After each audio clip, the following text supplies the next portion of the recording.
വിശുദ്ധ യോഹന്നാൻ്റെ സുവിശേഷം 2-ാം അധ്യായം അതിൻ്റെ 1 മുതൽ 4 വരെയുള്ള വേദഭാഗങ്ങളെ നമ്മുടെ ചിന്തയ്ക്ക് ആധാരമാക്കിക്കൊണ്ട് വായിക്കാം. യോഹന്നാൻ്റെ സുവിശേഷം 2-ന്റെ 1 മുതൽ 4 വരെ. 3-ാം നാൾ ഗലീലയിലെ കാനാവിൽ ഒരു കല്യാണമുണ്ടായി. യേശുവിൻ്റെ അമ്മ അവിടെ ഉണ്ടായിരുന്നു. യേശുവിനെയും ശിഷ്യന്മാരെയും കല്യാണത്തിന് ക്ഷണിച്ചിരുന്നു. വീഞ്ഞ് പോരാതെ വരികയാൽ യേശുവിൻ്റെ അമ്മ അവനോട്, അവർക്ക് വീഞ്ഞ് ഇല്ല എന്ന് പറഞ്ഞു. യേശു അവളോട്, സ്ത്രീയെ, എനിക്കും നിനക്കും തമ്മിൽ എന്ത്? എൻ്റെ നാഴിക ഇതുവരെ വന്നിട്ടില്ല എന്ന് പറഞ്ഞു. മതി. അനുഗ്രഹിക്കപ്പെട്ട ഈ ദൈവവചനത്തിനായി കർത്താവിന് മഹത്വം. കേൾവിക്കാർക്ക് ചിരപരിചിതമായ ഒരു വായനാഭാഗമാണ് കേട്ടിട്ടുള്ളത്. ദൈവവചനം പഠിച്ച ആളുകൾ മാത്രമല്ല, പ്രബുദ്ധരായ ഈ ഗ്രാമവാസികൾക്കൊക്കെ ഒരുപക്ഷെ പരിചിതമാണ് ഈ പറയപ്പെട്ട വേദഭാഗം.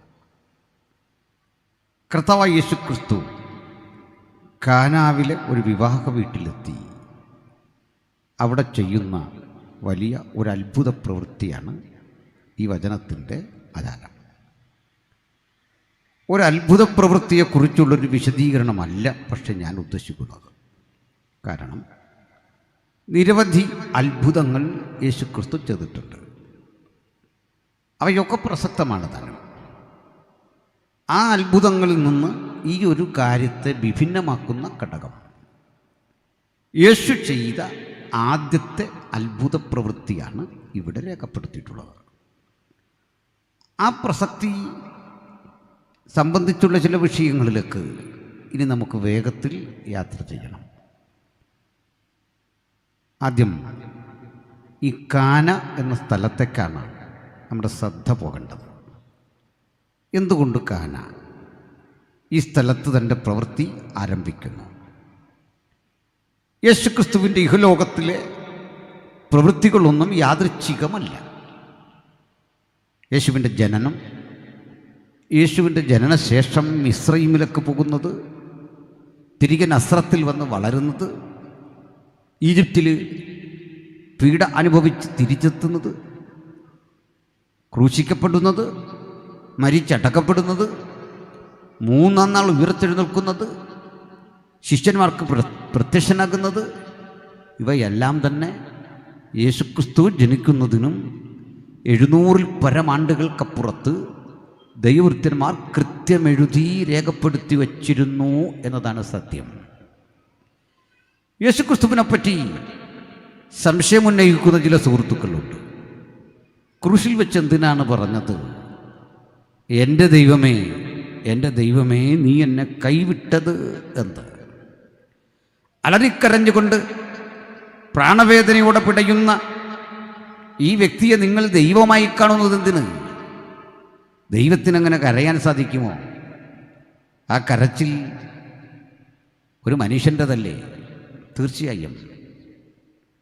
ദൈവത്തിനങ്ങനെ കരയാൻ സാധിക്കുമോ? അത് മനുഷ്യൻ്റേതല്ലേ എന്ന് സംശയിച്ച ആരോടും ഞങ്ങൾക്ക് വിദ്വേഷമില്ല. പക്ഷെ വിശദീകരണമുണ്ട്. യേശുവിൻ്റെ ആ കരച്ചിൽ പോലും യാദൃച്ഛികമല്ല. യേശു ഒന്ന് കരഞ്ഞേക്കാം എന്ന് വെച്ച് കരഞ്ഞതല്ല. പെട്ടെന്നുണ്ടായ വികാരപ്രകടനത്തിൻ്റെ ഭാഗമായി കരഞ്ഞതല്ല. ആ കരച്ചിലിന് പോലുമുണ്ട് ചരിത്രപരമായൊരു വസ്തുത. എന്താണത്? യേശുക്രിസ്തു പിറക്കുന്നതിൻ്റെ 1000 ആണ്ടുകൾക്കപ്പുറത്ത് ജീവിച്ചിരുന്ന ദാവീദ് പ്രവാചകൻ തൻ്റെ സങ്കീർത്തനത്തിൽ യേശുവിൻ്റെ ക്രൂശിലെ വിലാപം കൃത്യം രേഖപ്പെടുത്തി വെച്ചു. സങ്കീർത്തനം 22-ൽ യേശുവിനും 1000 ആണ്ട് മുമ്പ് ജീവിച്ചിരുന്ന പ്രവാചകൻ 1000 വർഷങ്ങൾക്ക് ശേഷം ജനിക്കാൻ പോകുന്ന യേശുവിൻ്റെ ജനനവും മരണവും ആ ക്രൂശ് മരണത്തിൻ്റെ അന്ത്യനിമിഷങ്ങളിൽ സംഭവിക്കുന്ന പല വിഷയങ്ങൾ രേഖപ്പെടുത്തി വെച്ചു. യേശുവിൻ്റെ അങ്കിക്ക് വേണ്ടി ചീട്ടിട്ട് ആ വസ്ത്രം വിഭജിച്ചെടുക്കുന്ന പടയാളികളെക്കുറിച്ച് ആത്മാവിൽ നിരീക്ഷണം നടത്തി. എൻ്റെ അങ്കിക്കായി അവർ ചീട്ടിടുന്നു. യേശുവിനെ വളയുന്ന ഭീകരന്മാരായ റോമൻ പടയാളികളുടെ ആ കിരാതമായ അഭിപ്രായ പ്രകടനങ്ങളും അവരുടെ കയ്യിലിരുന്ന ചാട്ടവാർ കൊണ്ടുള്ള ആ സീൽക്കാരവും അടിയും പീഡയും ക്രൂശിക്കുമ്പോൾ സംഭവിച്ച ഇതര കാര്യങ്ങളും 1000 ആണ്ട് മുമ്പ് കൃത്യമെഴുതി വെച്ചിട്ടുണ്ടെങ്കിൽ ക്രൂശുമരണം ഒരു യാദൃച്ഛിക സംഭവമല്ല, ക്രൂശിലെ കരച്ചിൽ ഒരു യാദൃച്ഛിക സംഭവമല്ല. ചുരുക്കി പറഞ്ഞാൽ മുൻ വിവരിച്ചതുപോലെ ജനിച്ച്, മുൻ വിവരിച്ചതുപോലെ വളർന്ന്, മുൻ വിവരിച്ചതുപോലെ പ്രവർത്തിച്ച്, മുൻകൂട്ടി വിവരിച്ചതുപോലെ മരിച്ച്, മുൻകൂട്ടി വിവരിച്ചതുപോലെ മരണത്തെ ജയിച്ച് ഉയർത്തെഴുന്നേറ്റ ഒരുവനെ ഉലകത്തിലുള്ളൂ. അവന്റെ പേരാണ് കർത്താവായ യേശു ക്രിസ്തു. അതുകൊണ്ട് യാദൃച്ഛികമായ സംഭവങ്ങളല്ല ഈ സുവിശേഷത്തിന്റെ ആധാരം. മുൻകൂട്ടി രേഖപ്പെടുത്തി വെച്ച വസ്തുതകളുടെ പൊരുളാണ് കൃത്യമായി ക്രൂശിൽ സംഭവിക്കുന്നത്. അത് ക്രൂശിനോട് ബന്ധപ്പെട്ട് ചിന്തിക്കേണ്ട വിഷയമായതുകൊണ്ട് നമ്മുടെ വിഷയത്തോട് ഇപ്പോൾ നേരിട്ട് ബന്ധമില്ലാത്തത് കൊണ്ടും ഞാൻ വിശദീകരിക്കുന്നില്ല. ഇനി നമ്മുടെ വിഷയത്തിലേക്ക് തന്നെ വരാം. ഗലീലയിലെ കാനാവിൽ ഒരു വിവാഹം നടന്നു. ഇതാണ് ആ വിവാഹ വീട്ടിൽ യേശുവിന് ക്ഷണം ലഭിക്കുന്നു. ആ വിവാഹ വീട്ടിലെ ഭക്ഷണക്കാര്യത്തിലുണ്ടായൊരു പരിമിതി, ആ പ്രതിസന്ധിയിൽ യേശു ഇടപെടുന്നു. ഇത്രയേ ഉള്ളൂ, ലളിതമായ കാര്യമാണ്. ഇത് കൊച്ചുകുട്ടിക്കും മനസ്സിലാക്കാൻ പറ്റുന്ന ലാളിത്യമുള്ള കാര്യമാണ്. ശ്രദ്ധിക്കണം. ആദ്യം ഞാൻ മുമ്പ് സൂചിപ്പിച്ചതുപോലെ ഗലീലിയ എന്താണ് എന്ന് പഠിക്കണം, ഗ്രഹിക്കണം. യേശുക്രിസ്തുവിൻ്റെ കാലഘട്ടത്തിൽ പാലസ്തീൻ എന്നറിയപ്പെടുന്ന ഈ ഭൂപ്രദേശം 3 ടെറിട്ടറികളായി വിഭജിച്ചിരുന്നു, 3 മേഖലകളാക്കി വിഭജിച്ചിരുന്നു. 3 മേഖലകൾ 120 മൈൽ വിസ്തൃതിയുള്ള പാലസ്തീൻ 3ആയി വിഭജിച്ചിരുന്നു. അതിൻ്റെ തെക്കൻ മുനമ്പത്തിന് പറഞ്ഞ പേര് യഹൂദ്യ എന്നായിരുന്നു. യഹൂദ്യയുടെ ക്യാപിറ്റൽ ജെറുസലേം എന്നും അറിയപ്പെട്ടു. അതിൻ്റെ വടക്കൻ മേഖലയ്ക്ക് പറയുന്ന പേര് ഗലീലിയ എന്നായിരുന്നു. നടുക്കുള്ള സ്ഥലത്തിൻ്റെ പേര് ശമര്യ എന്നുമായിരുന്നു. ഏതാണ്ട് നമ്മുടെ കേരളം പോലെ തെക്ക് വടക്കായി കിടക്കുന്ന ഒരു മനോഹര ഭൂപ്രദേശം, 120 മൈൽ മാത്രം വിസ്തൃതി. തെക്കൻ മേഖലയ്ക്ക് പറയും യഹൂദ്യ, വടക്കൻ മേഖലയ്ക്ക് പറയും ഗലീലിയ, മധ്യഭാഗത്തിന് പറയും ശമര്യ. ഈ തെക്കും വടക്കും പാർത്തത് യഹൂദന്മാരുടെ 12 ഗോത്രങ്ങളിൽപ്പെട്ട ആളുകളായിരുന്നു. നടുക്കാകട്ടെ ശമര്യർ എന്ന ഒരു സമ്മിശ്ര വിഭാഗം ആളുകൾ പാർത്തിരുന്നു. ഞാനതിൻ്റെ ചരിത്ര വസ്തുതകളിലൂടെ പോകുന്നില്ല, മറിച്ച് അത്യാവശ്യം മനസ്സിലാക്കേണ്ട ചില കാര്യങ്ങൾ ഒന്ന് ബോധ്യപ്പെടുത്താം. തെക്കൻ മേഖലയാകുന്ന യഹൂദ്യ വളരെ വികാസം പ്രാപിച്ച് ജനങ്ങളെ കൊണ്ട്, സംസ്കാര സമ്പന്നരായ ആളുകളെ കൊണ്ട് നിറഞ്ഞ ഇടമായിരുന്നു. അവിടം പ്രസിദ്ധമാണ്, കാരണം അവിടെയാണ് യെരൂശലേം ദേവാലയം നിലനിൽക്കുന്നത്. ലോകപ്രസിദ്ധമായ യെരൂശലേം ദേവാലയത്തിലേക്ക് തീർത്ഥാടനത്തിലെത്തുന്ന ആളുകളുടെ അംഗസംഖ്യ, അതുമായി ബന്ധപ്പെട്ട പാഠശാലകൾ, വഴിപാട് സാമഗ്രികൾ വിറ്റഴിക്കുന്ന കടകമ്പോളങ്ങൾ, ഇവയൊക്കെ ചേർന്ന് ഈ നഗരത്തെ പ്രസിദ്ധമാക്കി. ആ നഗരത്തിൽ വരുന്ന ആളുകൾ ബഹുഭാഷാ നിപുണന്മാരും സംസ്കാര സമ്പന്നരും ഒക്കെ ആയിരുന്നു. എന്നാൽ ഗലീലിയയുടെ സ്ഥിതി അതായിരുന്നില്ല. ഗലീലിയ താരതമ്യേന ഒരു അവികസിത മേഖലയായിരുന്നു. അവികസിത മേഖല എന്ന് പറഞ്ഞാൽ തീർന്നില്ല. ഈ നാടിന് ഈ പേര് വരാനൊരു കാരണമുണ്ട്. ഈ നാട്, അതിവിടെ ഒരു പ്രസിദ്ധമായ ജലാശയമുണ്ട്. ഏതാണ്ടൊരു പാനപാത്രത്തിൻ്റെ ആകൃതിയോടുകൂടി 16 മൈൽ നീളവും 3.5 മൈൽ വീതിയുമുള്ള ഒരു കൊച്ചു ജലസ്രോതസ്, ഒരു പാനപാത്രത്തിൻ്റെ ആകൃതിയാണ്.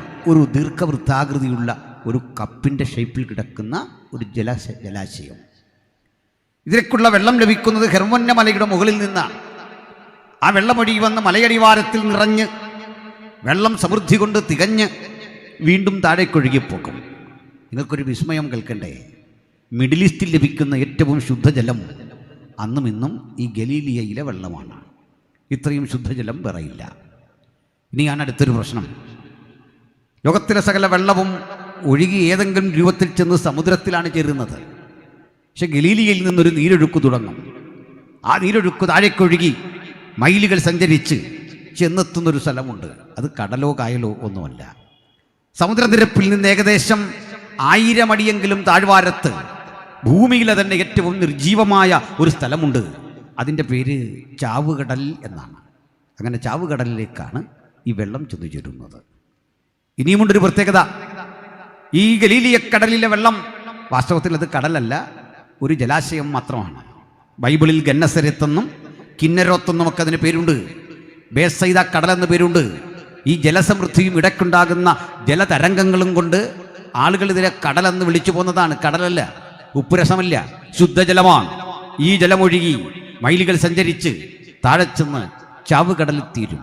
ഈ ചാവുകടൽ ലോകത്ത് മറ്റൊരു കടലോടും ബന്ധപ്പെട്ടിരിക്കുന്നില്ല. ഗലീലിയ എന്നറിയപ്പെടുന്ന ഈ തടാകത്തിന് പ്രത്യേകതയുണ്ട്. സമ്പദ്സമൃദ്ധിയുടെ കടലാണത്. വ്യത്യസ്ത തരം മത്സ്യങ്ങൾ അതിലുണ്ട്. അഭൂതപൂർവങ്ങളായ മത്സ്യസമ്പത്തുള്ള ഒരു ജലാശയമാണത്. നൂറുകണക്കിന് ആളുകൾക്ക്, ആയിരക്കണക്കിന് ആളുകൾക്ക് ഭക്ഷണം വിളയിക്കാൻ പാകത്തിനുള്ള ജലസമ്പത്തും അതുപോലെ തന്നെ മത്സ്യസമ്പത്തുമുള്ള ഒരു ഭൂപ്രദേശമാണത്. അവിടെ നിന്ന് താഴേക്കൊഴുകിപ്പോകുന്ന ഈ വെള്ളമാകട്ടെ മൈലുകൾ സഞ്ചരിച്ച് ഈ ചാവുകടലിൽ ചെന്ന് പതിക്കുമ്പോൾ ഒരു വലിയ പ്രശ്നം, ഈ ചാവുകടൽ ഗുണപ്രദമായ ഒന്നിനെയും സ്വീകരിക്കുന്നില്ല. ഈ ചാവുകടലിൽ ജീവൻ്റെ തുടിപ്പില്ല. അവിടെ ഒരു ജീവനുള്ള വസ്തുവിനും വളരാനാവില്ല. ഏറ്റവും കൂടിയ സാന്ദ്രതയും അതുപോലെ തന്നെ ലവണ സമൃദ്ധവുമായ ഈ സ്ഥലം വരാനിരിക്കുന്ന ലോകത്തിൻ്റെ ശാക്തിക രാഷ്ട്രീയത്തിൽ ഒരു വലിയ തർക്കഭൂമിയുടെ സ്ഥാനം വഹിക്കും. അടുത്തടുത്ത് കിടക്കുന്ന രാജ്യങ്ങൾ ഈ വെള്ളത്തിൻ്റെ ഉടമസ്ഥത സംബന്ധിച്ചുള്ള തർക്കം അത് ശക്തിപ്പെടുമെന്നൊക്കെ ബൈബിൾ പ്രവചനങ്ങളുണ്ട്. ആ വഴി ഞാൻ പോകുന്നില്ല. പറഞ്ഞു വെച്ചത് ബൈബിളുമായി ബന്ധപ്പെട്ട നിരീക്ഷണങ്ങളിൽ ഏറ്റവും പ്രബലമാണ് ഈ ചാവുകടൽ. ആ ചാവുകടലിലേക്ക് ഈ വെള്ളം കൊണ്ട് തള്ളുന്ന ജോലി ഈ ഗലീലിയക്കടലിലെ വെള്ളം കൊണ്ട് ഒഴുക്കി തീർക്കുന്നത് ഒരു നദിയാണ്. ആ നദിയുടെ പേര് യോർദാൻ എന്നാണ്. യോർദാൻ എന്ന പദത്തിന് മരണമെന്നാണ് അർത്ഥം. കാരണം ജീവനുള്ള ഗലീലിയക്കടലിലെ വെള്ളം, സമ്പദ്സമൃദ്ധിയുടെ വെള്ളം, സമ്പദ്സമൃദ്ധിയുള്ള ഇടത്തു നിന്ന് ഒഴുക്കിക്കൊണ്ട് നിർജീവമായ ഒരു മണ്ഡലത്തിൽ കൊണ്ട് തീർക്കുന്നു എന്ന കുറ്റം ചുമത്തി നദിക്കിട്ട പേരാണ് യോർദാൻ, അല്ലെങ്കിൽ മരണം എന്നർത്ഥം. പോട്ടെ, ഇതിനെ ചുറ്റിപ്പറ്റി നിരവധി ആളുകൾ പാർത്തിരുന്നു. കടലാണ് അവരുടെ ഉപജീവനത്തിൻ്റെ വഴി. അവർ നിരക്ഷര കുട്ടികളാണ്. അറിവിനും വിദ്യാഭ്യാസത്തിനുമൊക്കെ പിന്നിൽ നിൽക്കുന്ന അതിസാധാരണക്കാരായ ആളുകളാണ്. ഇത്തരം 20-ൽ പരം പട്ടണങ്ങൾ ഗലീലിയായുടെ ചുറ്റുപാടിലുണ്ട്. അവരേറ്റവും സാധാരണ തൊഴിൽ ചെയ്യുന്ന ആളുകളാണ്. ആടുകളെ വളർത്തി ഉപജീവനം കഴിക്കുകയോ മത്സ്യബന്ധനത്തിൽ ഏർപ്പെടുകയോ തോലുൽപ്പന്നങ്ങൾ കൊണ്ടുള്ള വസ്തുക്കൾ ഉണ്ടാക്കി അവ നിർമ്മിച്ച് ജീവിക്കുകയോ ഒക്കെ ചെയ്യുന്ന ഏറ്റവും സാധാരണക്കാരായ ദരിദ്രരായ ആളുകളാണ്. ആ സ്ഥലത്ത് ബഹുഭാഷാ നിപുണന്മാരില്ല, പണ്ഡിതന്മാരില്ല. അതുകൊണ്ട് അങ്ങ് യഹൂദിയായിൽ കഴിഞ്ഞിരുന്ന യഹൂദന്മാർ ഗലീലയിൽ കഴിഞ്ഞ യഹൂദന്മാരോട് ഒരകലം കരുതിയിട്ടു. അകലത്തിൻ്റെ കാരണം വേണ്ടത്ര അറിവില്ല, പ്രാപ്തിയില്ല, സമ്പത്തില്ല. ഇതിനൊരു ചരിത്രമുണ്ട്. അതുകൂടി പറഞ്ഞ് ഞാൻ വിട്ടേക്കാം. മഹാനായ സോളമനെ പരിചയമുണ്ടല്ലോ. ഈ രാജാവ് തൻ്റെ കൊട്ടാരവും ദേവാലയവും 20 സംവത്സരം കൊണ്ട് പണി കഴിപ്പിച്ച കാലം. ഈ രാജാവിന് വേണ്ടി തൊട്ടയൽവക്കത്തെ രാജ്യമായ സോർ രാജാവ് ലക്ഷക്കണക്കിന് രൂപയുടെ ധാരാളം തടിയും സ്വർണവും മരങ്ങളുമൊക്കെ കൊടുത്ത് ആലയം പണി അതിനെ പ്രോത്സാഹിപ്പിച്ചു. ഒരു പാരിതോഷികമെന്ന നിലയിൽ ഈ സോളമൻ ചക്രവർത്തി തിരികെ ഹീരാമിന് ഈ ഗലീലിയ എന്നറിയപ്പെടുന്ന ഭൂപ്രദേശം അങ്ങ് പതിച്ചു കൊടുത്തു. നിനക്കുള്ളതാണ്, എടുത്തോളാൻ പറഞ്ഞു. ഹീരാം പക്ഷെ അത് കൈക്കൊണ്ടില്ല. കാരണം ഈ ജനങ്ങളെ അഭ്യസിപ്പിച്ചും പഠിപ്പിച്ചും മനുഷ്യരാക്കി മാറ്റുക പ്രയാസമാണ്. തൻ്റെ സമ്പത്ത് പോരാ ഇവരെ തിരിച്ചു കൊണ്ടുവരാൻ. ബൈബിളിൻ്റെ വീക്ഷണം അനുസരിച്ച് ഈ സോർ വളരെ വലിയൊരു സമ്പന്ന നഗരമാണ്. സങ്കീർത്തനം 45 വായിക്കുമ്പോൾ സോർ നിവാസികൾ ജനത്തിലെ ധനവാന്മാർ തന്നെ കാഴ്ചവെച്ച് നിന്റെ മുഖപ്രസാദം തേടും. സോർ വലിയ സമ്പന്ന പട്ടണമാണ്. സോളമൻ ഈ കൊള്ളരുതാത്ത നഗരം, ഈ കൊള്ളരുതാത്ത മേഖല, തനിക്ക് താല്പര്യമില്ലാത്ത ഈ സ്ഥലം, തൻ്റെ ബുദ്ധിവൈഭവം കൊണ്ട് നേടിയെടുക്കാൻ കഴിയാത്ത ഈ സ്ഥലം നേരെ ഹീരാമിന് വിട്ടുകൊടുത്തു. ഹീരാമിന് മനസ്സിലായി തൻ്റെ സമ്പത്ത് കൊണ്ടും ഈ നഗരത്തെ നേടാൻ പറ്റില്ല. അയാൾ ആ നഗരം എടുത്തില്ല, ആ ഭൂപ്രദേശം എടുത്തില്ല. നിനക്ക് തന്നെ ഇരിക്കട്ടെ ശലോമോനെ, എനിക്കിത് വേണ്ട എന്ന് പറഞ്ഞ് തള്ളിക്കളഞ്ഞതായി രാജാക്കന്മാരുടെ പുസ്തകം ബൈബിളിൽ വിശദീകരിക്കുന്നു. ഏതായാലും ഹീരാമിന് വേണ്ടാത്ത, സോളമൻ്റെ ബുദ്ധിവൈഭവം കൊണ്ട് പരിഷ്കരിക്കാനാവാത്ത ഈ നഗരത്തിന് ജനം ഒരു പേരിട്ടു, ഈ ഭൂപ്രദേശത്തിനൊരു പേരിട്ടു, ദ ലാൻഡ് ഓഫ് ഡാർക്ക്നെസ്, അഥവാ ഇരുട്ടിൻ്റെ ദേശമെന്നർത്ഥം വരുന്ന ഒരു പദം കാബൂൽ ദേശം. ബൈബിൾ അങ്ങനെ കിടക്കുന്നത് കാബൂൽ ദേശം. ഇപ്പോൾ ഗലീലിയ എന്ന് കേട്ടാൽ മനസ്സിലാക്കിക്കൊള്ളണം, അതൊരു കാബൂൽ ദേശമാണ്. ഇരുട്ടിൻ്റെ മേൽക്കോയ്മയുള്ള സ്ഥലമാണ്, അന്ധകാര ശക്തികളുടെ ആധിപത്യമുള്ള സ്ഥലമാണ്, ഒരു തരത്തിലും ആർക്കും ഒരു അഭിവൃദ്ധി കിട്ടാത്ത സ്ഥലമാണ്. അതുകൊണ്ട് ഗലീലിയൻ എന്നൊരാൾ സ്വയം പരിചയപ്പെടുത്തിയാൽ ഒരു നിലവാരം കുറഞ്ഞ പരിചയപ്പെടുത്തലായി അന്നത്തെ ലോകം കണ്ടു. യേശുവിനെ പരിഹസിക്കുമ്പോഴൊക്കെ ഉപയോഗിക്കുന്നൊരു പദമുണ്ട്, ഗലീലിയൻ. നീയും ആ ഗലീലിയനൊപ്പം, പത്രോസിനോട് പറയുന്നത് കേട്ടില്ലേ, അന്യഭാഷാഭാഷണം നടത്തി അപ്പോസ്തലപ്രവൃത്തി 2 ആത്മാവിൽ നിറയുന്ന ആളുകളെ കണ്ടിട്ട് പരിഷ്കാരികളായ യെരൂശലേം നിവാസികൾ പറയുന്നുണ്ട്, ഈ സംസാരിക്കുന്നവരെല്ലാം ഗലീലിയക്കാരല്ലയോ? എന്നിട്ടും ഇവരെന്തേ നമ്മുടെ ഭാഷകളിൽ ദൈവത്തിൻ്റെ വൻകാര്യങ്ങൾ പറയുന്നു? ചുരുക്കത്തിൽ നിലവാരം കൊണ്ട്, ജീവിതാവസ്ഥ കൊണ്ട് നന്നേ ചെറുതായിപ്പോയ, ചുരുങ്ങിപ്പോയ, അഭിവൃദ്ധിയില്ലാത്ത ഒരു ഭൂപ്രദേശത്തിൻ്റെ പേരാണ് ഗലീലിയ. ആ ഗലീലിയയിലെ ഒരു പട്ടണത്തിൻ്റെ പേരാണ് കാന. ഈ കാന യേശു തൻ്റെ അത്ഭുത പ്രവൃത്തിക്ക് ആരംഭം കുറിക്കാൻ തിരഞ്ഞെടുത്തു എന്നാണ് നാം വായിച്ച വചനത്തിൻ്റെ ഉള്ളടക്കം. അപ്പോൾ തന്നെ നിങ്ങൾക്ക് അതിൻ്റെ സന്ദേശമെന്ത് എന്ന് മനസ്സിലായി കാണും. ഒരു കാര്യം ദൈവമക്കൾ മനസ്സിലാക്കിക്കൊള്ളുക, യേശുവിൻ്റെ തിരഞ്ഞെടുപ്പ് വളരെ സവിശേഷതയുള്ളതാണ്. യേശുവിൻ്റെ രക്ഷാകരണ പ്രവൃത്തി സവിശേഷതയുള്ളതാണ്. മറ്റാർക്കും ചെയ്യാൻ കഴിയാത്ത ഉദാത്ത ദൗത്യങ്ങൾ ചെയ്തെടുത്തവനാണ് കർത്താവായ യേശു ക്രിസ്തു. ഹീരാം തള്ളിക്കളഞ്ഞ, സോളമന് പരിഷ്കരിക്കാൻ കഴിയാത്ത ഈ മണ്ണിലേക്ക് 1000 ആണ്ടുകൾ ഇരുട്ട് വ്യാപരിച്ചു കിടന്ന ഇടത്തേക്ക് ഒരു ദിവസം നസ്രായനായ യേശു കടന്നു വന്നു. ശിഷ്യഗണങ്ങൾ ഒപ്പമുണ്ട്. ഇന്ന് രാത്രി വചനം കേൾക്കുമ്പോൾ അതേ യേശു അതേ ബലത്തോടെ, അതേ ശക്തിയോടെ അവിടുത്തെ അദൃശ്യ സാന്നിധ്യം നമ്മുടെ മധ്യത്തിൽ വ്യാപരിക്കുന്നുണ്ട്. ഏതിരുണ്ട മണ്ഡലത്തെയും പരിഷ്കരിച്ച് വെളിച്ചത്തിൻ്റെ പുത്തൻ പ്രഭ ചൊരിയാൻ കഴിയുന്ന അതുല്യ സന്ദേശം, അതാണ് സുവിശേഷം. 2000 ആണ്ടായി ഉലകത്തോട് ഞങ്ങൾ പ്രസംഗിച്ചു കൊണ്ടിരിക്കുന്ന, സമ്പാദിച്ചു കൊണ്ടിരിക്കുന്ന, ഓർമ്മപ്പെടുത്തിക്കൊണ്ടിരിക്കുന്ന മഹത്തര വചനത്തിന്റെ സവിശേഷത എന്താ? അത് ഇരുട്ടിന്റെ കൂടാരങ്ങളെ തകർത്ത് കളയുന്ന, എല്ലാത്തരം അന്ധകാരത്തിന്റെ ആധിപത്യങ്ങളെയും അടിമുടി തകർക്കുന്ന അജയ്യമായ സന്ദേശമാണ്. ആ സന്ദേശത്തിന്റെ മുമ്പിൽ ഇരുട്ടിന്റെ ശക്തികൾക്ക് നിൽക്കാനാവില്ല, അന്ധകാരത്തിന്റെ പ്രവൃത്തികൾക്ക് നിൽക്കാനാവില്ല. എല്ലാ ദുഷ്കർമ്മങ്ങളെയും നിഷ്കരുണം ഇല്ലായ്മ ചെയ്യുന്ന മഹത്തര സന്ദേശം, അതാണ് സുവിശേഷം. അതുകൊണ്ട് യേശുവിന്റെ പാദം ഈ മണ്ണിൽ അമരുമ്പോൾ മറ്റു പലർക്കും അത് തിരിച്ചറിയാൻ കഴിഞ്ഞില്ലെങ്കിലും ആ മണ്ണിൽ ഉറങ്ങിക്കിടന്ന 1000 ആണ്ടുകളുടെ ശാപം തളം കെട്ടിക്കിടക്കുന്ന, ആർക്കും വേണ്ടാത്ത, തള്ളിക്കളഞ്ഞ ആ മണ്ഡലത്തിലേക്ക് യേശുവിന്റെ പാദം ആ മണലിൽ ഞെരിഞ്ഞമരുമ്പോൾ ഇരുട്ടിന്റെ പ്രഭുക്കന്മാർക്ക് പിടികിട്ടി, ഇനി രക്ഷയില്ല. യേശുവിന്റെ പാദം ഒരിടത്ത് ചവിട്ടിയാൽ ഒരു കാര്യം ഉറപ്പാണ്, അവിടെ സുവിശേഷത്തിന്റെ ജയക്കൊടി പാറിക്കളിക്കുമെന്നുണ്ടെങ്കിൽ ഒരു കാര്യം ഉറപ്പാ, അവിടുത്തെ നിരക്ഷരത മാറും, അവിടുത്തെ പ്രതിസന്ധികൾ മാറും, അവിടെ വെളിച്ചം വീശും. ഒരിക്കലായി ഈ വെളിച്ചം ജീവിതത്തിലേക്ക് വന്ന, കുടുംബത്തിലേക്ക് വന്ന ജീവിതങ്ങളാണ് ഇന്നിവിടെ ഉള്ളത്.